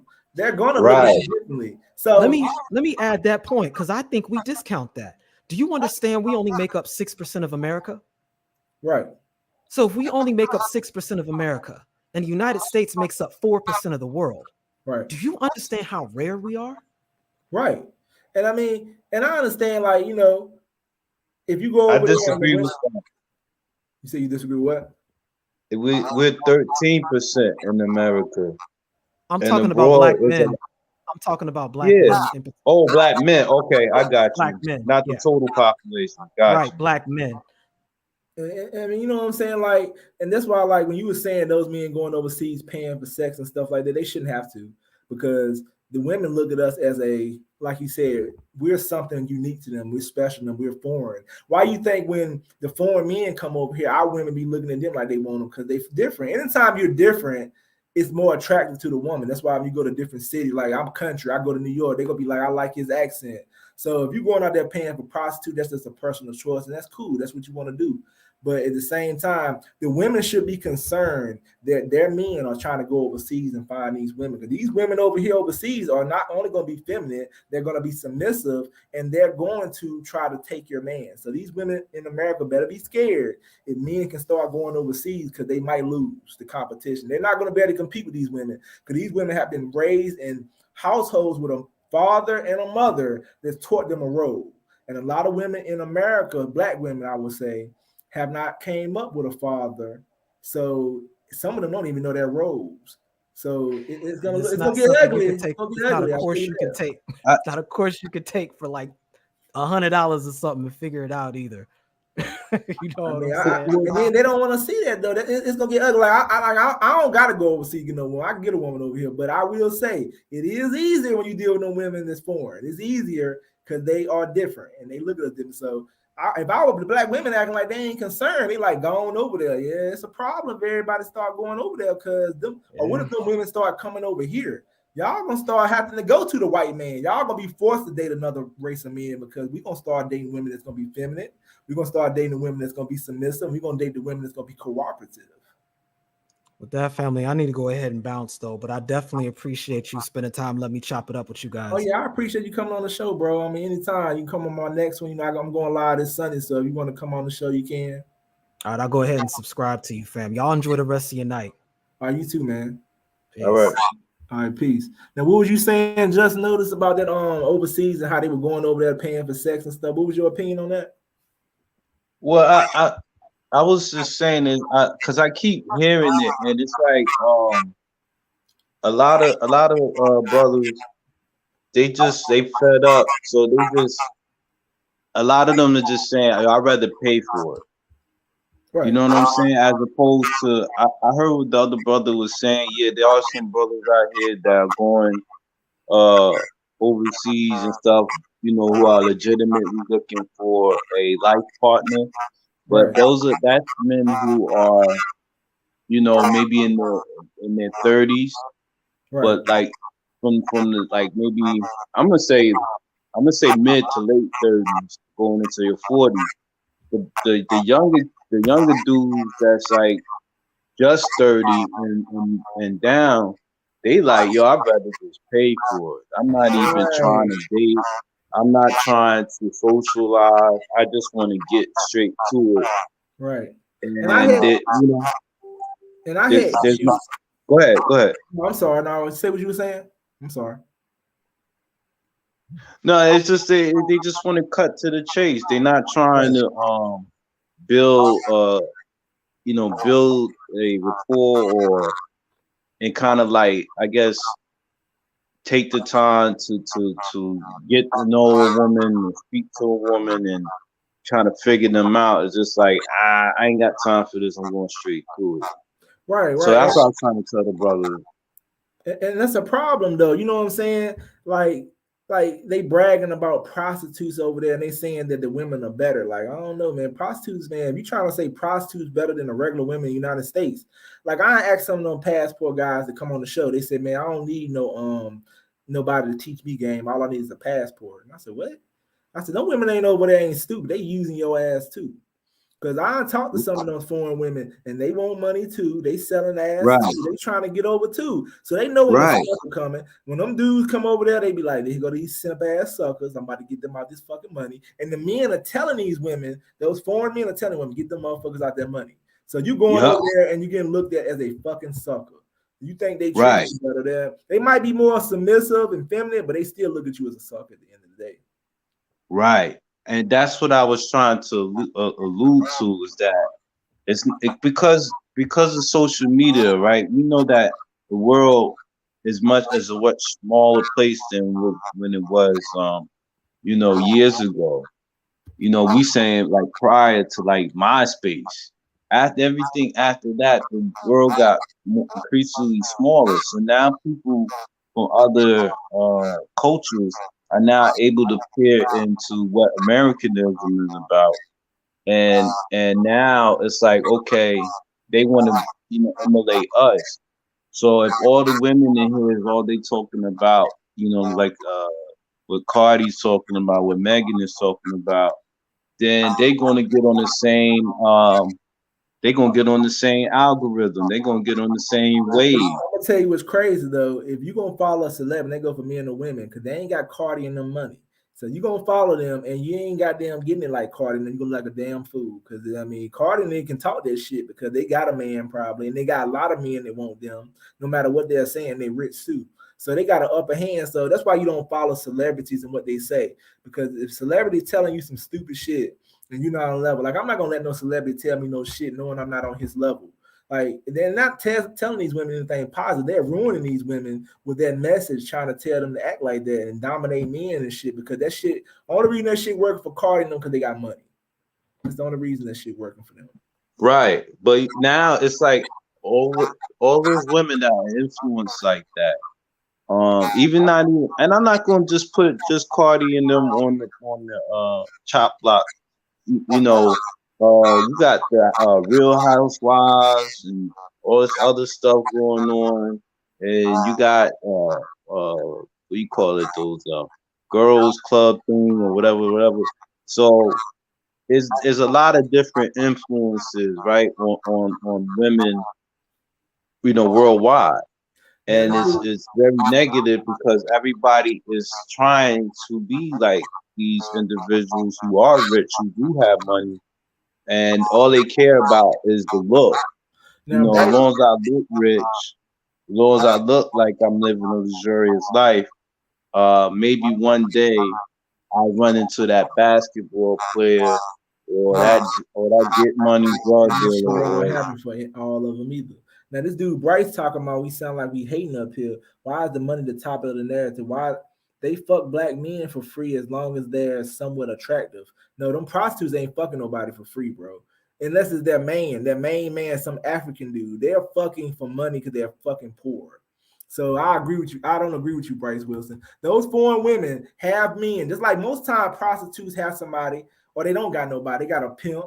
Or those women overseas, they got somebody they mainly fuck with, and they just giving up the ass so their family can survive. Who want to be with somebody like that? Like you telling me you fucking this woman, and you paying her for sex for experience. Like what the hell is so much a different experience with pussy in overseas and over here? You ain't gonna. I can understand the experience of being with a woman who is treating you differently. But if you're paying for sex in a prostitute, I can't see it being too much different other than language. Yeah, you fucking a foreign prostitute compared to a prostitute over here. They could look better. It's probably because you paying less money. I think it's like a lot cheaper to buy prostitutes over there. But at the end of the day, how can you call yourself a man and feel respected with yourself if you paying for ass? Like I Right. just don't get it, man. Like I ain't saying I got the most game in the world. I know damn well I ain't going over there paying for no ass. If I went over there, I'll find a woman without have to pay for ass. It can't be that hard. I can't see it being that hard because I meet the women over here that's foreign, and when you go up to them and ask them for that number, most of the time they're gonna give it to you unless they married. Right. And the other thing too is that Bryce, he thinking that you hating or we're hating. It's not hating, and he's talking about, oh, they sleep with black men without money paying for and stuff. Yeah, you got women who want to give it up to you just based upon you being black. That's called fetishism. That doesn't mean that they're going to want to be long-term relationships with you or be wives or anything like that. If that's what you're looking for, you know what I'm saying? It's not, a lot of people fetish about different things, but that don't necessarily mean that they rock with you like that. You could be out there in, let's say, Germany and smash 100 German girls, but ask them to bring you home to their mama or daddy. That's a whole nother story. That's why I say when you go to those foreign countries, I care more about how the men feel about us. And I ain't trying to date no men. I want the women, but if the men don't like the shit, that's what I worry about. If I'm going to a foreign country, I always base how do the men feel about black men? Because I'm black. When I go to Africa, I ain't gonna have no question about how they feel about us. Yeah, some African people don't like us, but we black, so you ain't gonna have no problem. I'm going to Jamaica, there ain't gonna be no problem. But if you're going to Germany, do the German men like black men? I don't want to go over there and they don't like us. Because the women can like us all day, but if the men don't like us, they're not gonna take us home, and then it's gonna be a fucking problem. Well, I'm gonna say it like this, man. The black man is hated everywhere he goes because, like I said, he's the most. He is the pinnacle. He is the model for masculinity. So off rip, you gonna get hate wherever you ain't at, and even in Jamaica and other places, you gonna get hate because you gonna come with that American Yankee accent, and then women gonna go crazy. You're right, they are gonna hate, but I feel safer than going to Germany or Iraq or any of those places like that. I don't want to go over there because I know they don't. I don't know. I heard good things about Germany though. Okay, well, I don't know about Germany. I really don't know about none of it, but I have to do my research. I ain't going by myself in them countries that I know. I don't want to go to these countries where, like, when Ty Lawson and them had a stripper shaking their ass, they got mad as hell. Like, stuff like that makes me worried. They're not gonna happen in Jamaica, Africa, and stuff. But Germany might be cool. I've never been over there. Maybe I need to go check some of these places out. I'm definitely not going to places like Russia. I'm not fucking with them. But that's white man territory though, foreign white men and shit. So I'm not going to those places. Yeah, you gotta kind of be the I guess a little you gotta kind of discern certain things. But I'll say it like this. No matter like where you go, you always got to be on your P's and Q's anyway. You know what I'm saying? That's true. It shouldn't stop you from going some. Yeah, some places are more obvious. Like, I'm not going to Qatar.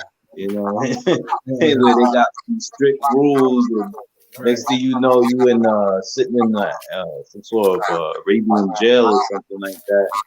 Some stuff that you would normally do over here. Right. But most places, it's not like America, and you ain't gonna get the racism most times directly in your face. It might be more indirect. You know what I'm saying? Like you don't necessarily catch it to happen. Like, let me ask y'all guys a question. Do you think that we need game if you go overseas? Like they saying you don't need no game when you go overseas. Is that easy? Do y'all believe that? You don't. I mean, think about it. You don't always need no game over here. No, you don't. So, but they saying it's like 1, 2, 3. You go over there, she got them run up and them drop the draws and y'all fuck that night and shit. Like they pretty much saying it's easy. What's that dude Bryce Wilson talking about? Nah, bro, y'all sound like y'all hating. He said we hating when we talking about this damn overseas shit and paying for ass and shit. Hey, Bryce acting like the women and shit, running out when somebody disagree with him. Right. Pretty much he wanted us to say that he said young dudes that go over there and pay for sex we shouldn't say anything about it because that's an experience for them. It's something that's making them happy. I mean, that's fine with me. I don't give a damn what nobody do. There are always black women riding for black men. Amuna, you come up here and talk if you saying that. But I mean, yeah, black women do ride for black men. Like every black woman ain't walking around here goddamn hating on the black man. We know that's not true, but we know Right. it's a problem. We know it's a problem. I mean, you know what I'm saying? But I can't speak on my experiences. Like I just know that when I date some black women, I have met some black women that, and I will say this, and this is no bashing, no black women. I've met black women in America, and I understand why some of them passport guys go travel. I met black women over here. She got 3 baby daddies, and she's still trying to put herself as a top-notch chick. I'm like, come on, be realistic. You got damn 3 baby daddies. You know you got to drop. I mean, you know I think a lot of women are delusional, not just black women. I mean, yeah, a lot of them. Yeah, look at Kim K. She's 40-something years old with 4 kids, and she thinks she's still the top of the heap as far as women. Her money is, but when she put up there with other famous rich women, she's not. Who? Kim K. Kim Kardashian, I think. That's what you said. Hey, I'm gonna be honest about it. I'm gonna be honest though. The average, if you give it the average dude a chance, and be like, the average dude gonna smash. Yeah, they gonna smash. You gonna. But look, they might be right with it too, because she got money. They might be like the dude Pete, man, try to be with her, man, get depressed when she going about her business. Well, if you take a broke nigga and he go try to fuck with Kim Kardashian, he probably gonna try to be with her. She look good and she got money, but I mean, with somebody who on the same level, she over the hill. But I see why these guys look at these black women. I'm gonna stop saying black women. They look at these women over here. Because these women over here could be. Come on, be realistic. You got 3 baby daddies. You should know goddamn well. You still looking at yourself as I'm a top-notch chick. How you a top-notch chick? You got 3 baby daddies. Like that's crazy. Amani Freeman, what's up? How you doing? I'm doing good. How you doing tonight? I'm doing good. I know it's been a couple weeks that you hit me up and asked me to tap in. So, what's your opinion on black women dating outside their race, and what's the reason why you think they do it? Okay. I feel like that when it comes to black women dating outside their race, it's depending on which race she's headed towards. Well, white. I'm not really so favorable of black women dating white men, so to say. I feel like that's kind of going backward. Okay. And we want to build stronger genes. So lately I've been studying black women with other different races of black people, like Nigerians, different other kind of Africans, Jamaicans, just other races of black people. Now that's okay, if needed to be. And I do feel like I don't like how people come so hard down on us. We can't help that we were born in America. Like we fought just like our black men here. So I do kind of feel like grace needs to be shown and more patience needs to be shown with us. Just as we show patience with our black men here, because we deal with a lot. But I do feel like it benefits us in some way sometimes to go overseas. In some cases, it does benefit us because those races of people, those people over there, they were born in a certain culture that wasn't tainted by white people, or, they wasn't tainted by slavery. But it's so wicked out here. Like, it's just so wicked because although over here we were, we were manipulated and pulled away from our culture, over there as well, they were manipulated to a certain degree. They were shown this picture, I'm gonna say this negative picture of us over here. Like I've met some foreigners who were black people that came from different countries, like not Berlin, but like Belize. Mm-hmm. He's Caribbean, but he's told me before even he has experienced let's say pushback from women where they don't want to date the slavery bloodline.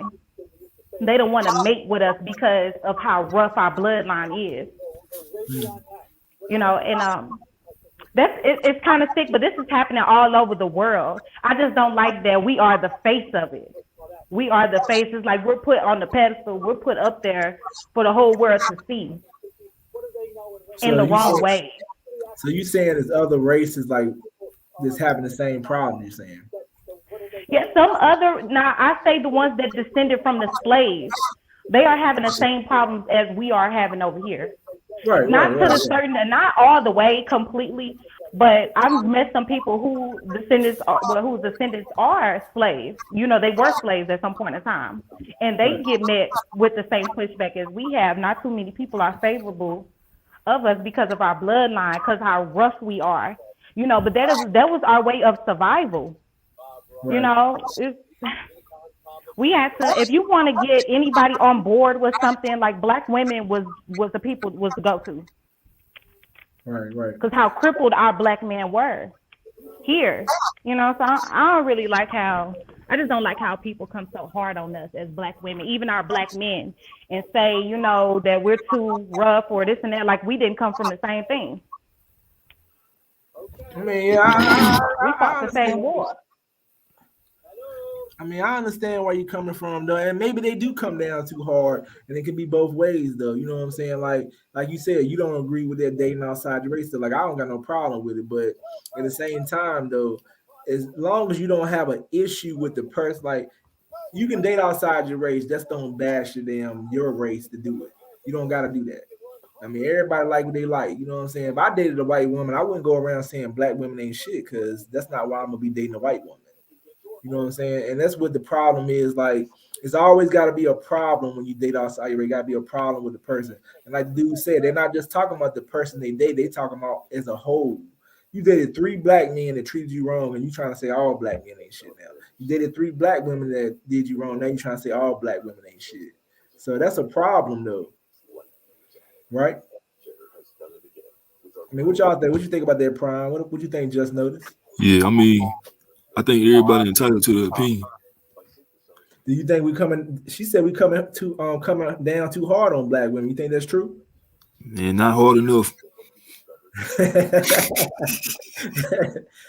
Well, okay, I'm gonna say it like this, though. I'm gonna say it like this. Like, I do recognize that black women have a hard time, as far as the standards, but at the same time too, black women gotta take responsibility in their complicitness with a lot of anti black male culture. I just say that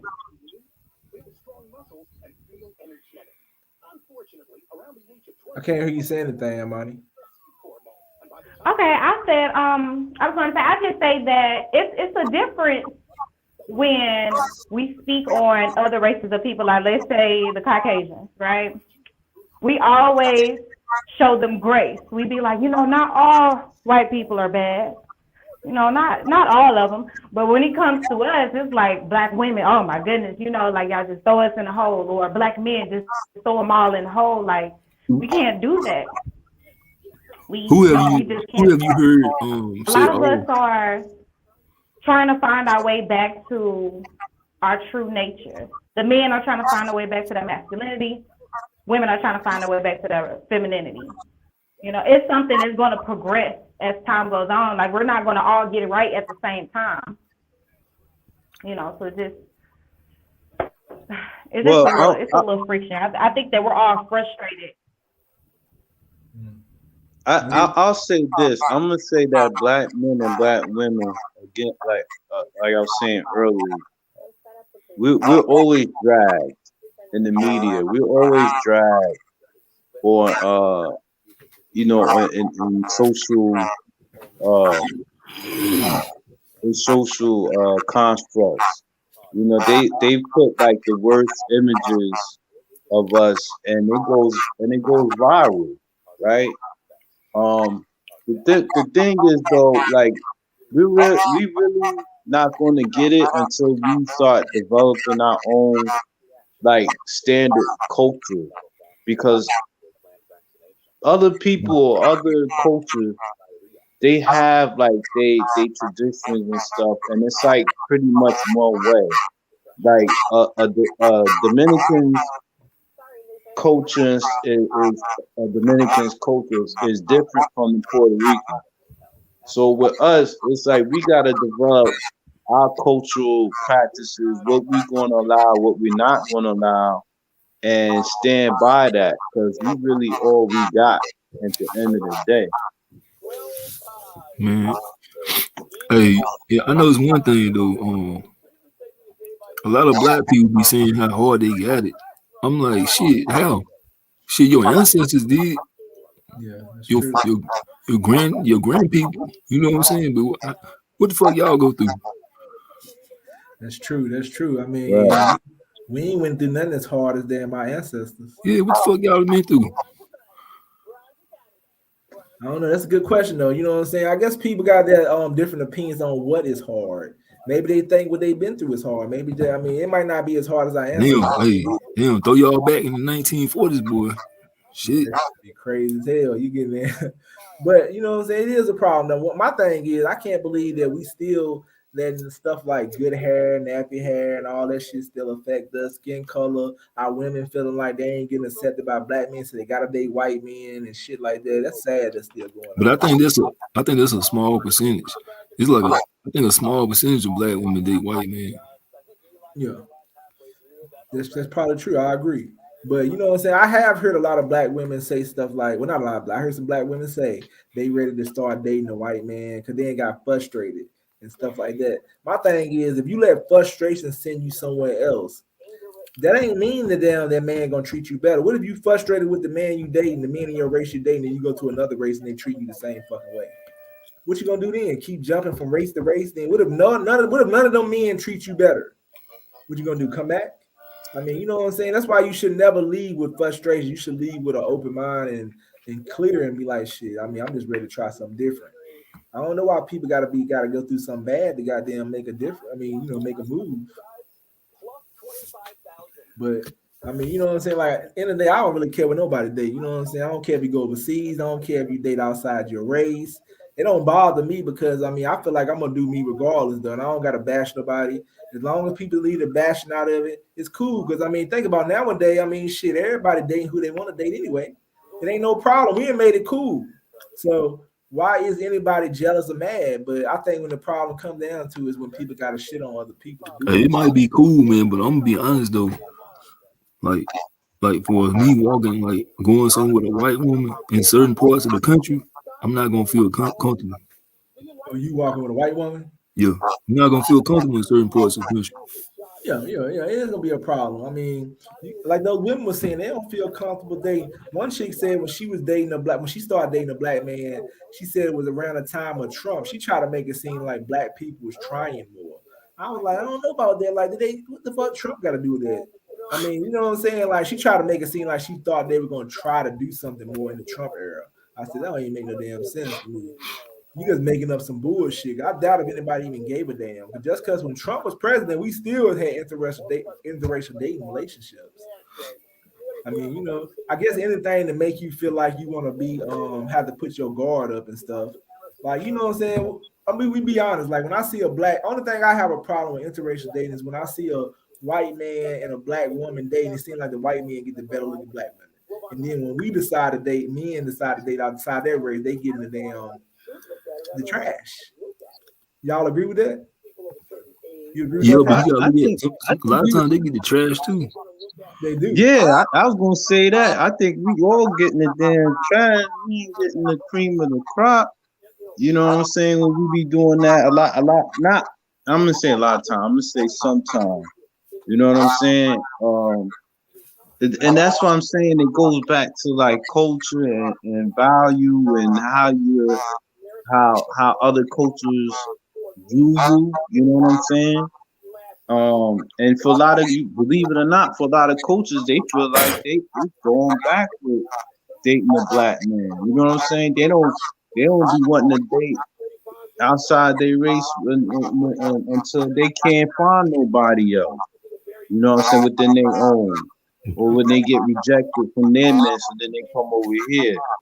You know, there's a lot of misnomers about that. You know, these guys come in here and they outside their race and trophy these women that are outside of their culture, outside of their race, and then they you know, then you come find out from their you know, significant others,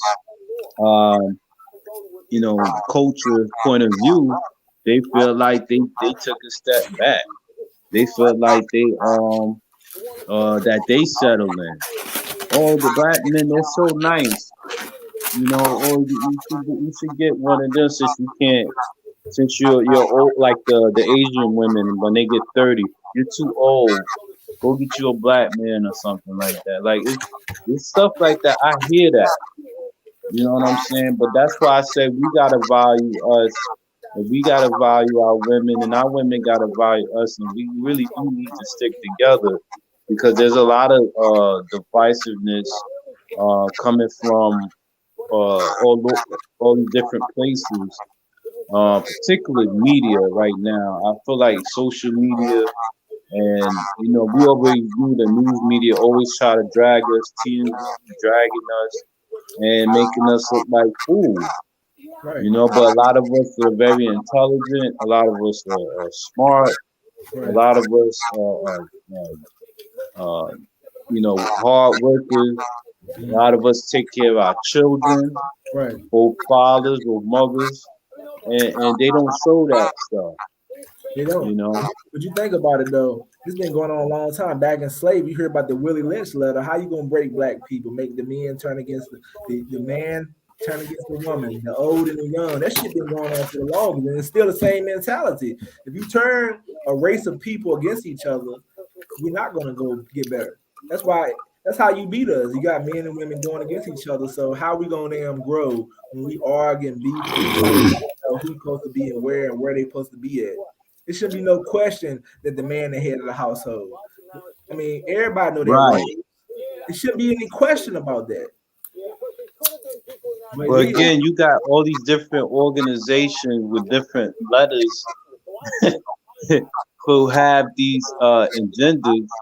You know what I'm saying? And that's where we kind of lose you know, our identity because we become compromised. I don't like that MGTOW going our own way thing. I don't like the red pill thing. And you know, respect to the other community. You know what I'm saying? That want to teach kids certain things that they shouldn't be taught at young ages. But we our own group and we do our own thing, and you know, and our women gotta understand that too. Like, you know, it's okay to support certain groups and stuff, but when they start interfering in your business and in your family and how you treat the men within your culture, that's when you gotta kind of step back. You know what I'm saying? Them feminist groups are the same way.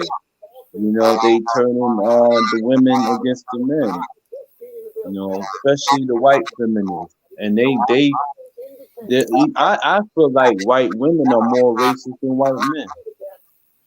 You know what I'm saying? Because of the most heinous act against a black man on this American soil that we know of that was recorded was the Emmett Till situation, and that was started by a white woman who's still here, still not locked up for her crimes, and they know that she did it.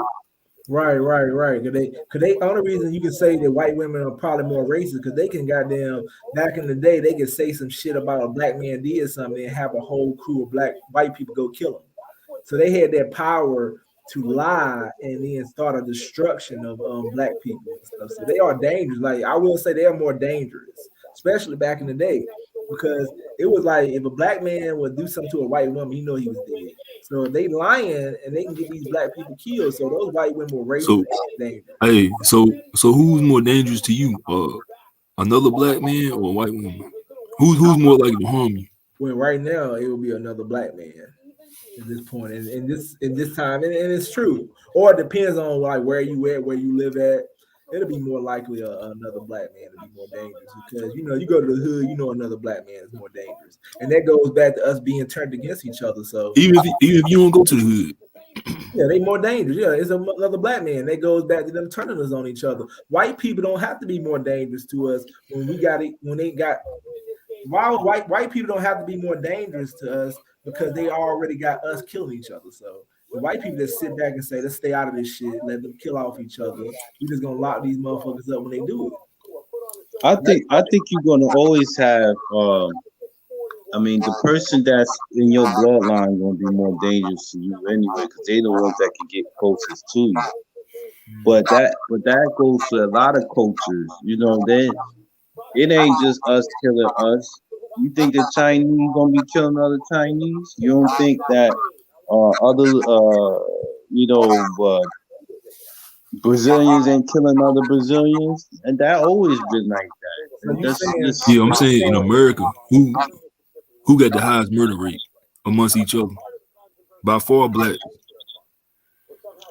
I don't know, man. I have to research that. I don't No, know if it's that's hey, go look it up. It's by far blacks by far got the highest murder rates amongst each other. Look up the FBI stats. Yeah, that ain't good. That's not good. You know what? And that could very well be true. I'm not even gonna I haven't done the research, personally, so I can't confirm or deny what you're saying. But I'm saying it's not only us. Like usually a lot of the crimes that happen to people are usually done by people within their own race.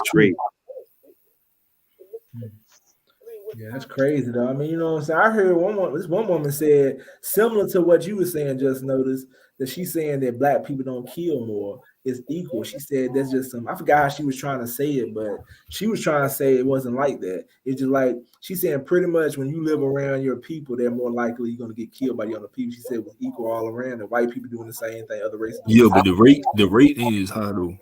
Yeah, the rate is high. I think so too. And some people say the news is manipulating us, making us think that black people killing each other more. I don't know about that. I don't know about no manipulation. I can verify for myself when I look around like, damn, shit, you heard about them, Tony? That motherfucker got popped. Yeah, man. I don't hear too many. I've been around some white people. I don't hear them talk about that much though. They might be dying. Ain't like, I don't never hear. And I don't be around white people a lot, but I have been around them. I mean, it's some of them probably talk about somebody shooting somebody, but I mean, it's different. It's totally different. Maybe if you talk to Hispanics, it's probably going on more than would be white people because they people of color. But I don't know. I don't even hear the Africans talking about no shit like that. I don't hear no Africans talking about, man, you hear about somebody popped though, boy? Right. and we didn't got used to this shit.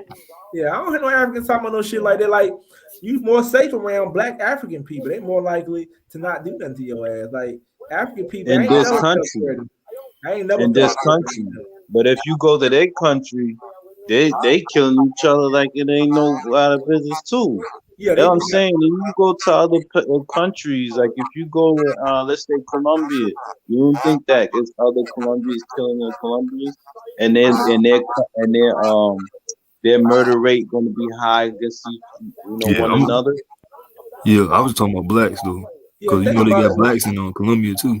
When you go over there, right? But I'm saying it's not a black. I'm saying it's not a black issue, quote unquote, in the sense that everybody in their group have that. Going on. You're right, 100%. But I'm just saying the rate is high, way higher in America. So let me ask you a question: who would you rather? Who you think would be more of a problem? You live around a bunch of African people or a bunch of American black men, who you think will be the more dangerous? Who you think will have a more of a problem with? You probably have more problem than black American men than them African men. But if you go to that country, yeah, that's a different story. Yeah, it's hard to say, man, because you know what? I live in New York, right? And I know New York's been in the news with the drill and these kids out here killing each other. But when you go on in these places and spaces in New York, dudes is real cordial, like, yo, pardon me, brother, excuse me. You know, like I don't really it goes on. Like, I'm not gonna say that you know, black on black murder doesn't go on. It absolutely goes on. But I feel comfortable, you know, I feel more comfortable with my brothers because I can kind of I know they culture, but they all my brothers. You know what I'm saying? The African and the African American, so it's kind of, you know, I mean, I get what you're saying. I feel more comfortable around black people, no matter if they foreign or not. But at the same time, I know it's black people that I know not to fuck with like that. I know in certain areas in America or in the city I live in, you go to that side of town, it ain't gonna be cool. You go over there. You could be just over there fucking with a chick. It's not safe over there. They're not going. You're gonna be a target, and it but shouldn't be is like that a that. black issue or is that a class issue? Yeah. You telling me white dudes go to that area and they got to worry about getting robbed? They go over there fucking with another white chick in another community? I don't know about that. I don't know, I man. mean, they probably do it in like But maybe in the white people South are or fighting a something with the different hood. fight. You White said what? people are fighting a different fight. Yeah. They're fighting a different fight. Like, I want to speak on the fight between the black man and the black woman. Really, what it is like the white man and the white woman, they are having a silent war right now. They are at war with each other, but they don't want nobody to know that. And if they do, how they do it is they put the black women as if, because you know we loud, we talk, we voice our opinions, so they're using us as the megaphone. That's what I'm gonna say, the megaphone, to speak on certain issues. They deal with the same thing that we deal with. Like, for example, how the black men are hustlers, natural born hustlers. Black people are natural born go-getters. That's just how we operate. But the problem comes in when the system has crippled the black man. He can't get it the way that he's used to getting it.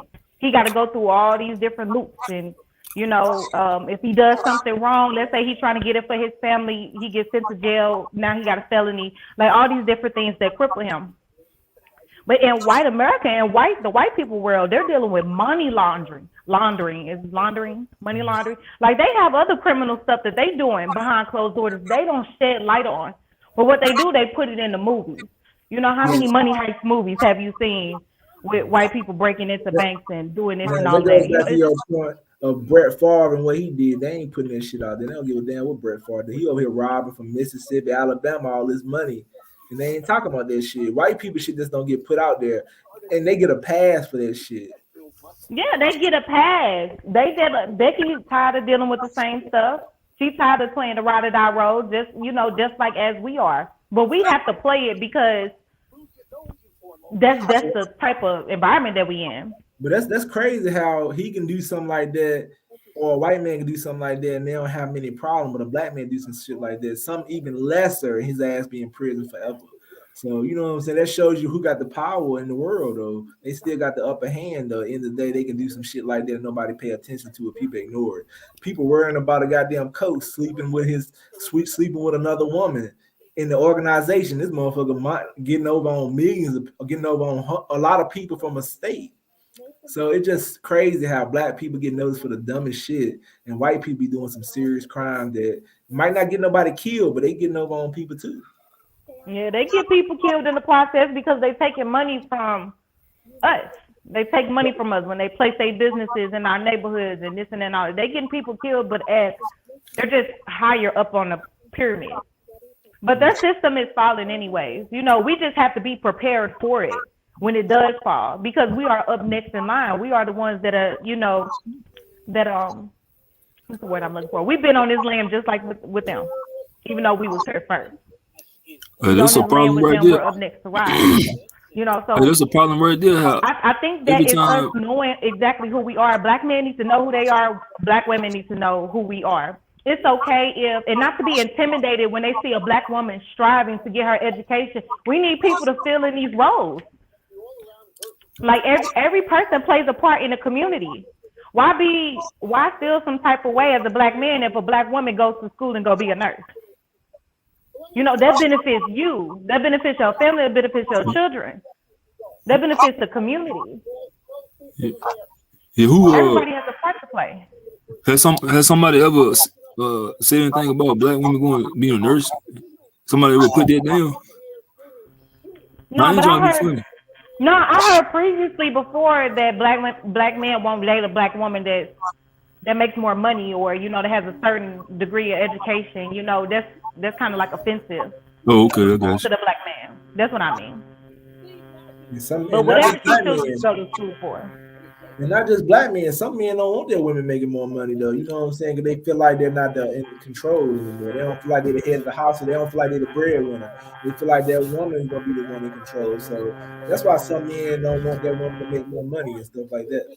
And vice versa. The woman might not want to I ain't that nigga. Oh, that nigga making less than me. I don't want that nigga. Exactly. So it's a pressure on men to go out here and get it. It's crazy how we got pressure to go get a good job and make a lot of money just to get a woman to like her. That's crazy as hell. So yeah, women looking for that type of stuff. We just looking for stability because it's kind of broad to say that black women don't want a man that's not financially stable because we always are in that role. We are always in that role of taking care of a man. I see it all the time. Just like the men that's in prison. The men in prison, let me tell you, they paid. They straight. I'm saying, what type of man are they taking care of? Exactly. Why would a woman want to take care of a man in prison though? Like, see, that's a problem too. I mean, you can date who you want to date. You're gonna date a man that's in prison and then complain about it. You already know. Like, I knew somebody who dated a man in prison. They gonna talk about he can't get no job. He got out of prison. Damn, what you thought? The mother that got out of prison. How that makes sense? You gonna marry a man that went to prison, and then when he can't get a job, you talking shit. Like, you don't make no damn sense, lady. Like, and if you're gonna date them type of men, then get the consequences of them gonna struggle. And then it's not gonna be good. You're gonna be taking care of somebody who's going to prison. Like, if that's what type of men you like, cool. You know what I'm saying? I'm not saying you in general, but it's women out here that want to date those type of men, and then they want to complain about this shit. Nah, I don't want to hear that. Hey, what old boy said? The Austin Hollywood. What he say? Guys, it's that bad. Get your passport, guys. It's that bad. And then, like, you know what I'm saying? Kevin Samuel said, like, I ain't saying all women because I ain't gonna generalize it, but I remember women used to come on his show talking about I can't date a man if he ain't making this type of money and shit. Then you ask what she doing, she ain't doing shit. Like, what the fuck? You want a man making that type of money, but you ain't doing shit? Like, I never understood that. Like, it's crazy because women gotta understand, and a lot of women, are delusional right now. The dudes that they all want that making now that kind of money and have that kind of power and influence and all that, they not gonna deal with you unless you got a certain amount of money and influence yourself. Or you came from a rich family and shit. Right, like an inheritance or some sort, or you got like several or your own businesses and you look bad as hell. A lot of women, and you see it, like all these girls are getting their bodies done and all this stuff, and now they think that they the hot stuff, but you ain't got no money. You still broke. You still live with your mom and your daddy. And you think that Prince Charming is gonna come and rescue you and whisk you away because you got your body done. Like, nah, that's not how it works. And they gambling. Cause think about these women that go to the game basketball games looking pretty, hoping they find some sucker that's playing basketball to get him out his money so they could be a basketball wife. That's sad. You gambling. That's what they doing. They rolling the dice every night. Let me go to this damn game. Hopefully he'll think I look good. Hopefully he'll not wear a condom. And that's the type of life that a woman should be living. Right. Yeah, they gonna get played because a lot of them dudes, because they get so many women who want them because they the prize and they know they the prize. They gonna use them and lose them. You know what I'm saying? Unless you have something to actually bring to the table, like our brother, our late brother Kevin Samuels was saying, they not. There's really no value in that. And you're gonna be wasting your time, and then you come, and then later on, you're in your late 30s or going into your 40s, and now you in having midlife crisis because you waste away your 20s chasing something that was never real, a fantasy. You know what I'm saying?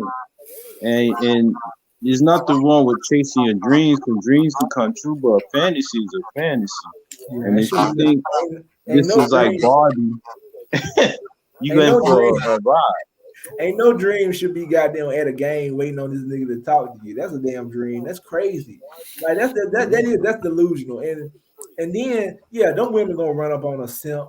It's a whole lot of basketball players that got these women pregnant and made them rich because they were suckers. They were played by them and shit. That's their game. Some of them, their game is to target these men with money, and they know what to do. And that's crazy. You basing everything off your look. Your ass gonna get old, and that shit ain't gonna work. Right. You better get goddamn lucky and goddamn get pregnant by a rich motherfucker. That's all I can say. Right. I can't wait to see all the women of our generation when they're like 50 and 60 and they had all that work done, and then all that stuff starts sagging Yeah, shit. Look at 4 Lil' months. Kim. Look at Lil' Kim. She look crazy as hell, bro. She might not be sagging yet. Goddamn. She like a fucking, I don't know what the fuck she look like. Hey, you just had to keep getting it. Yeah, this is crazy. And I feel bad because she had some really bad issues going on. She would never treat it right when you look back at her life. But damn, Kim, she been through some shit. She had some shit. Right. I think somebody touched on as a kid. I don't know, dude that broke it down in the video of her life, but she pretty much ain't never had no guidance. Her father and mother weren't never together. She was living with both of them. And she was like out there in the streets. He kicked her out. She pretty much had a fucked up life, man. Yeah, I think she got abused too. I think her getting her surgery on her face was because I think an ex-boyfriend had broke her nose and some other stuff. And she never thought she was beautiful. No, nobody never made her think she was beautiful. When Biggie got a hold to her, he pretty much told her, "You gotta sell. You gotta be freaky nasty to be in the game." And she did it because she could rap her ass off. If you look back at her video, look, Kim had to goddamn be out there half naked. Hey, I wonder why her surgery so bad though. Yeah, because I don't know. This shit turned out bad. She doing so many, goddamn. After you do about 30 of them motherfuckers, it's gonna fuck you up. Cause look at somebody like look at Jeannie Buss. She been had a whole bunch of surgery, but you can't really tell. Nah, maybe that shit ain't for everybody, goddamn it. And she lucky, she old as fuck. But yeah, but Jeannie Buss ain't getting no BBL. Nah. Jeannie Buss probably fix her face up, but she ain't. But I'm saying look him in the BBL in the face. Shit horrible, man. I mean, you know what I'm saying? And then, like, you know, it's horrible though. Like that, a lot of that shit came from her not believing she was pretty and shit. Like, I ain't think nothing wrong with the regular Kim. Goddamn, you look worse now. You were pretty. The fuck, like.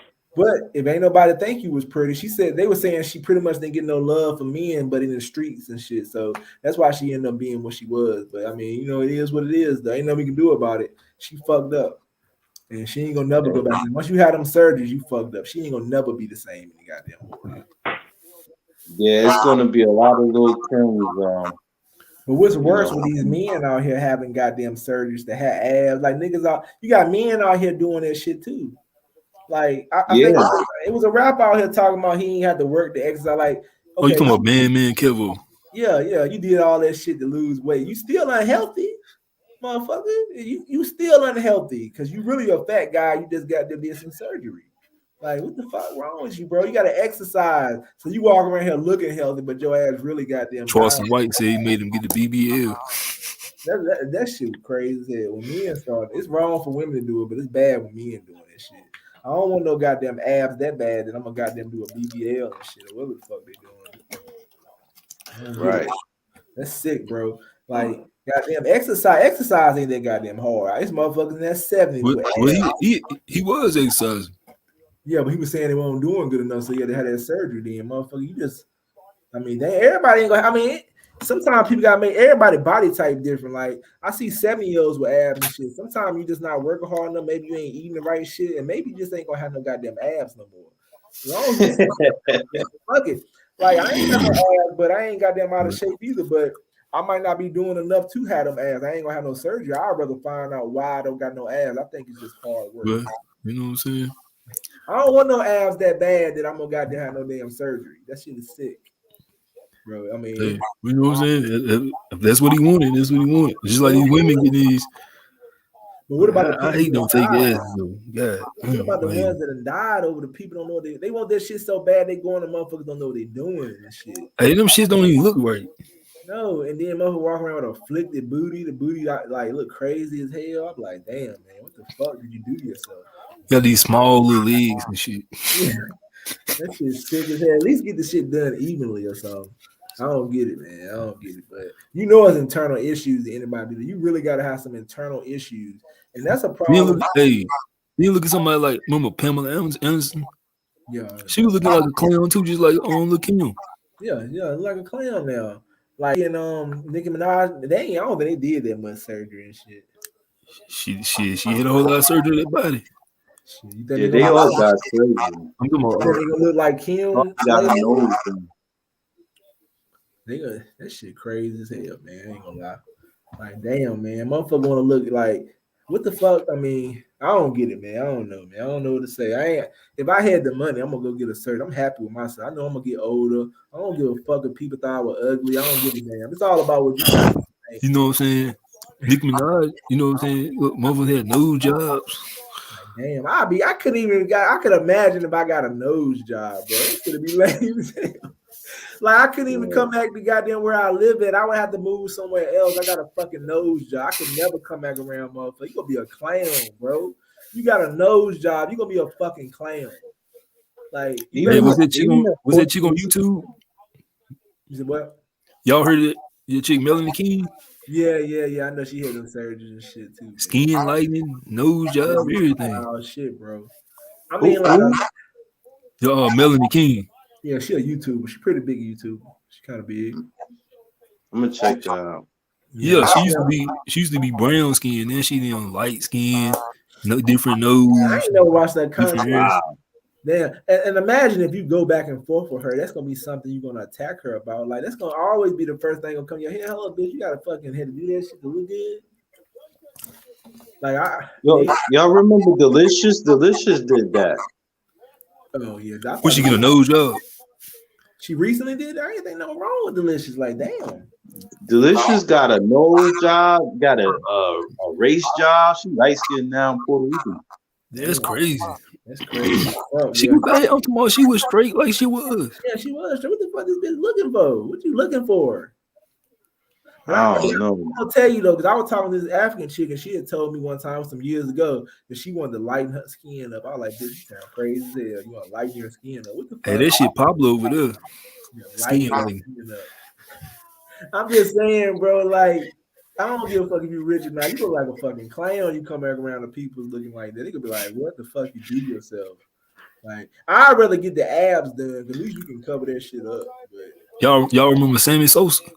Yeah, I remember that shit. Yeah. Goddamn white guy. That motherfucker really fucked this to bleach the skin. Yeah. Michael Jackson, R.I.P. him, man. He has some. Well, Michael Jackson, he had that stuff with his skin. Oh yeah. He had that incident when his skin got burnt, so they said that's a lot why he bleached his skin. Yeah, right. He probably had this shit on his hand. You know what I'm saying? But still, you supposed to heal from stuff too, though. Why would you have to bleach yourself? Michael Jackson was a freak.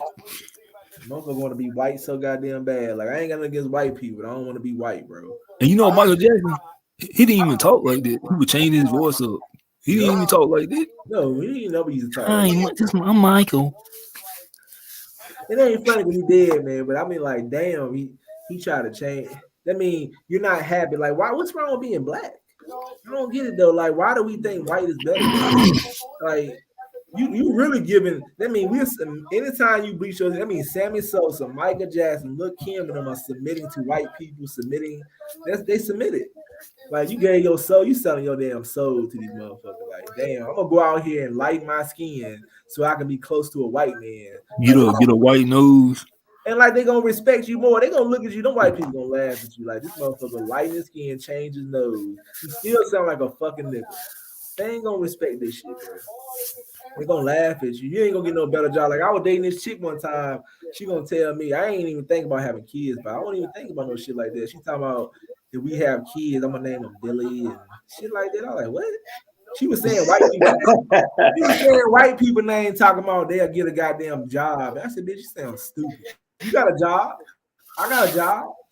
Like she's talking about you can't name them Lucretia. They gonna get. I said all these motherfuckers named Lucretia. Yeah, you said you got a job.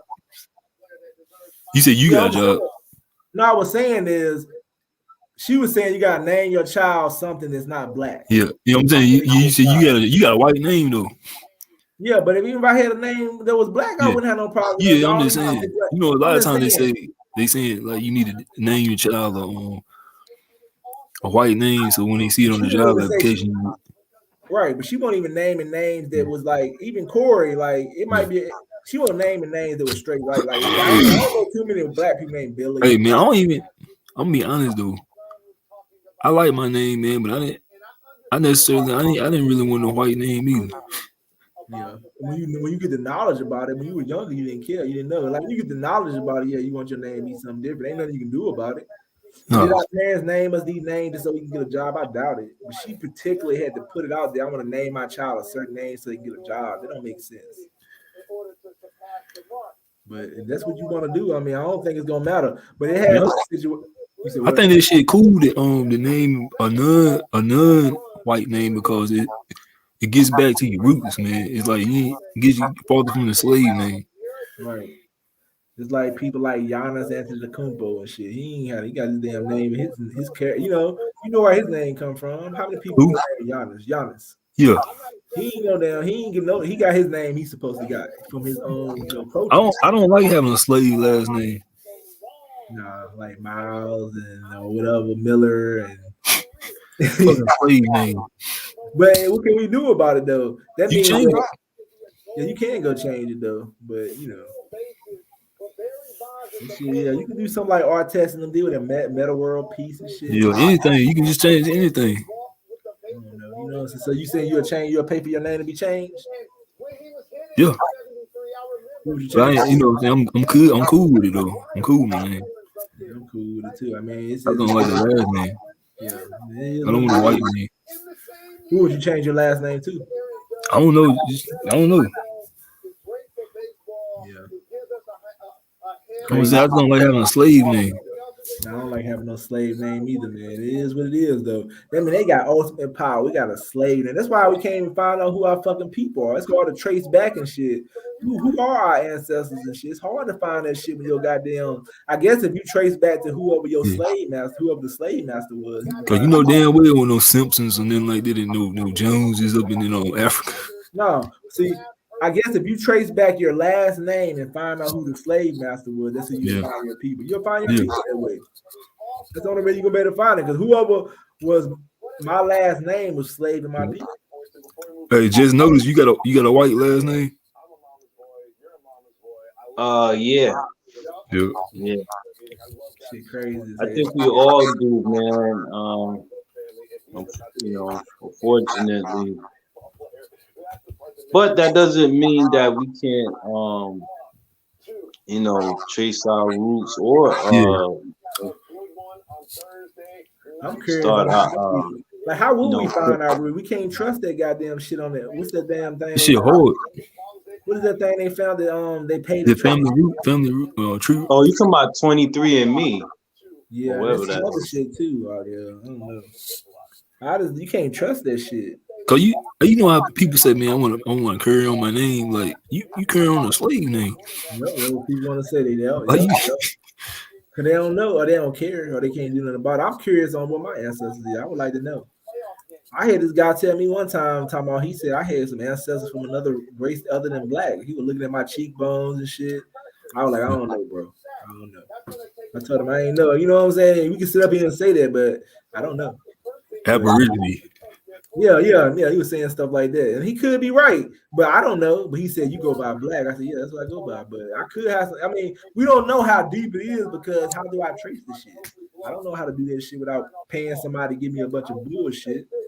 Because people, I mean, you can buy ancestry and shit. You don't know if that shit. And that ancestry, that shit a waste of money. Scam. Fuck around, lead you back to some shit that ain't got nothing to do with you. Like, is it? I mean, it's probably gonna be impossible to find your fucking roots. So it's gonna take a lot of work. Yeah, I don't think it's impossible. What But would you you could start kind of, with? well, if you, I mean, you could do research just in your own town and stuff, in by the surnames and stuff like that. But like, yeah, it is a lot of work though, but it's not impossible. Yeah, he's got to be able to put that work in and stuff. I mean, I'm curious. I put the work in, depending on how hard it is, though. You know what I'm saying? I mean, Right. we know we've been broken down some kind of way. You know what I'm saying? We know we got them been ancestors being raped and all kinds Yeah, of people criticizing it.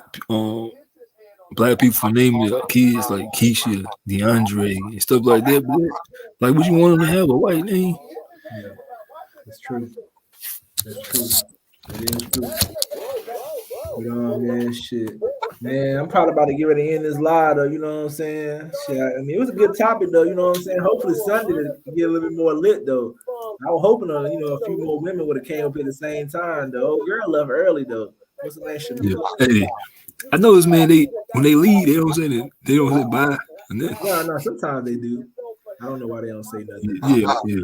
But it is what it is. Though. I can see she didn't agree. She got me with that damn submissive shit. Talking about a man can submit to her cleaning. I'm like, what the fuck are you talking about? She's gonna make you the queen of. See, that's what Kevin Sanders said. Women want to be the queen and king. Yeah, she said, why can't the man submit? I'm gonna submit to you. Talking about. I think she didn't know what she was talking about. No offense to her. She was cool as hell. What do you mean submit to you cleaning? Like, what are you talking about? I ain't get that shit. Like, oh boy, broke it down. Like, I'm the quarterback, bitch. You gonna clean? This is what you do. What the fuck you gonna be? And she's talking about she know more. What is it to know about cleaning? Like, what you know more about cleaning? You got like you cleaning for a bitch. You cleaning the house. Anybody? She said, you guys, if I know more on a certain topic, then you need to submit. Yeah, see, that's a problem. So pretty much she's saying if I got more knowledge, you need to shut the fuck up. So, like, that's gonna be a problem. Woman king. That's what that is. The woman king. Yeah, that woman king shit. You know, that's. I mean, you know, it is what it is. I don't know no women out here goddamn doing no woman king shit. So they better go and crush that goddamn dream. You ain't out here whooping no ass. Imagine a dude writing say he promoting himself. Yeah, I'm a nice dude. I'm very submissive. You know what he's saying? Right? It's a feminine thing. It's feminine. And she know damn well she ain't gonna date no man and say he's submissive. Like, motherfucker, that's crazy. That's a dude that don't like women or something. Yeah, dudes that don't like women are probably submissive. That's just it. Submissive. Yeah, I hope she comes back the next show because I was gonna ask her if she's single because she said that she wasn't in many relationships, which could be a good thing or a bad thing. Yeah, that's true. It could be a good thing, a bad thing. But you know what I'm saying? If she got them dating men and she expect them to submit to her in certain aspects of the relationship, it's not gonna work out. Right. That's what I was alluding to. She's saying she the king of the cleaning and shit, so you shut the fuck up, or she the king of the kitchen. Pretty much you saying what she do, she the boss. I'm like, yo, I was confused on this shit, bro. It is what it is, man. I'm like, and I think a lot of people, maybe she don't know what submissive meant. Like, you know what submissive means? Listen, all I need a woman to do is to procreate. Everything else I can do myself. But you notice this though. I notice this like with a lot of women. They feel like when you say they gotta submit, it's like they like you less than and shit. No, it don't mean you're less than. I mean you're playing a role. You are a female. We're not saying we're gonna treat you like fucking trash. But it's not what we're saying we're gonna do. I mean, but if they want, go ahead, man. No, I was saying if they want a man who's gonna be submissive, then they might need to date white men. If white men being fucking submissive, then goddamn. Can that motherfucker protect you? You want a motherfucker who gonna be submissive? That means when somebody break him in the goddamn house, he gonna submit. Well, he still can step up, but just like he submit to her though. You know what I'm saying? Oh, so that means that I don't know, man. Shit just don't sound right. I never heard of submissive. Now I heard of compromise. There's some compromise. Yeah, cooperate with your woman and shit. Yeah, that's different. Yeah, I don't know about that. There's men out here who are submitting to their women, though. There's men out here getting bitched by their women, so there's men out there submitting. You know, basically saying they don't want no man telling them what to do. Right. And there's men out here who will submit to a woman just because she look good. I'm gonna let her do what she wanted because I want to keep her and shit. That's some bitch shit. Or like I was saying earlier, when a woman get ready to go on a date, she like, I don't want to go there. And you say, okay. You submitted to her, you pretty much saying, well, we're gonna go where you want to go because I want to go on a date with you so bad. Nah, fuck that. I got a good job. I'm a nice guy. I'm very submissive. Right. It's gonna be crazy. And then I mean, it's crazy though. And then, like I was saying earlier, before the women came on the show, you got these women over here in America who be like acting like, how you gonna have several baby daddies and think somebody gonna goddamn like what the fuck is wrong with you, man? You want to act like you ain't never had. Hey, that chick that came in that time, she had 3 baby daddies. She was acting like she would get mad because she acted like she had the same pool. Right. And we're not trying to put you down because you got we're not trying to put her down or put her down. We just saying you gotta think about you got 3 baby daddies. You know it ain't gonna you got some serious baggage. Yeah. And then about 3 different dudes, and you think you supposed to like put the man beneath you? What the fuck? Like, and then they act like a chick said it's 2 chicks, they look just alike. The chick without the kids gonna be putting on a high level. Yeah, they know this. They're gonna be more liking somebody, man. Somebody gonna look at that chick. They said the chick with 3 kids look good. She got a big booty. Niggas gonna smash. That's it. They ain't gonna want to write. It might be a simp who go wipe up. Like I met a chick with 3 kids. She gonna try to act like she never heard no man talk to her like that about sex and shit. Like, you got 3 kids, 3 baby daddies. Like, what the fuck you talking about? Like, you ain't never heard nobody say these things to you about sex. Like, she act like it ain't gonna be no sex talk until she ready for it. I'm like, hold up, man. Nah, you got to go. You got 3 baby daddies. You know damn well you know what sex is about. You did this shit enough. Shit. Right. Hey, but I'll holler at y'all though, man. Yeah, I'll holler at y'all, man. Y'all come to the next show. It should be getting good though for the next one, but you know what I'm saying? I appreciate y'all coming on the show. I'll holler at y'all. You said Sunday, right? Yeah, Sunday at 8 o'clock, same time as Sunday. I might start trying to do Sunday more often though. This shit, you know what I'm saying? I don't know. I have to see how that shit go though. But I'm gonna holler at you, bro. I appreciate you coming on, man. All right, respect. Respect.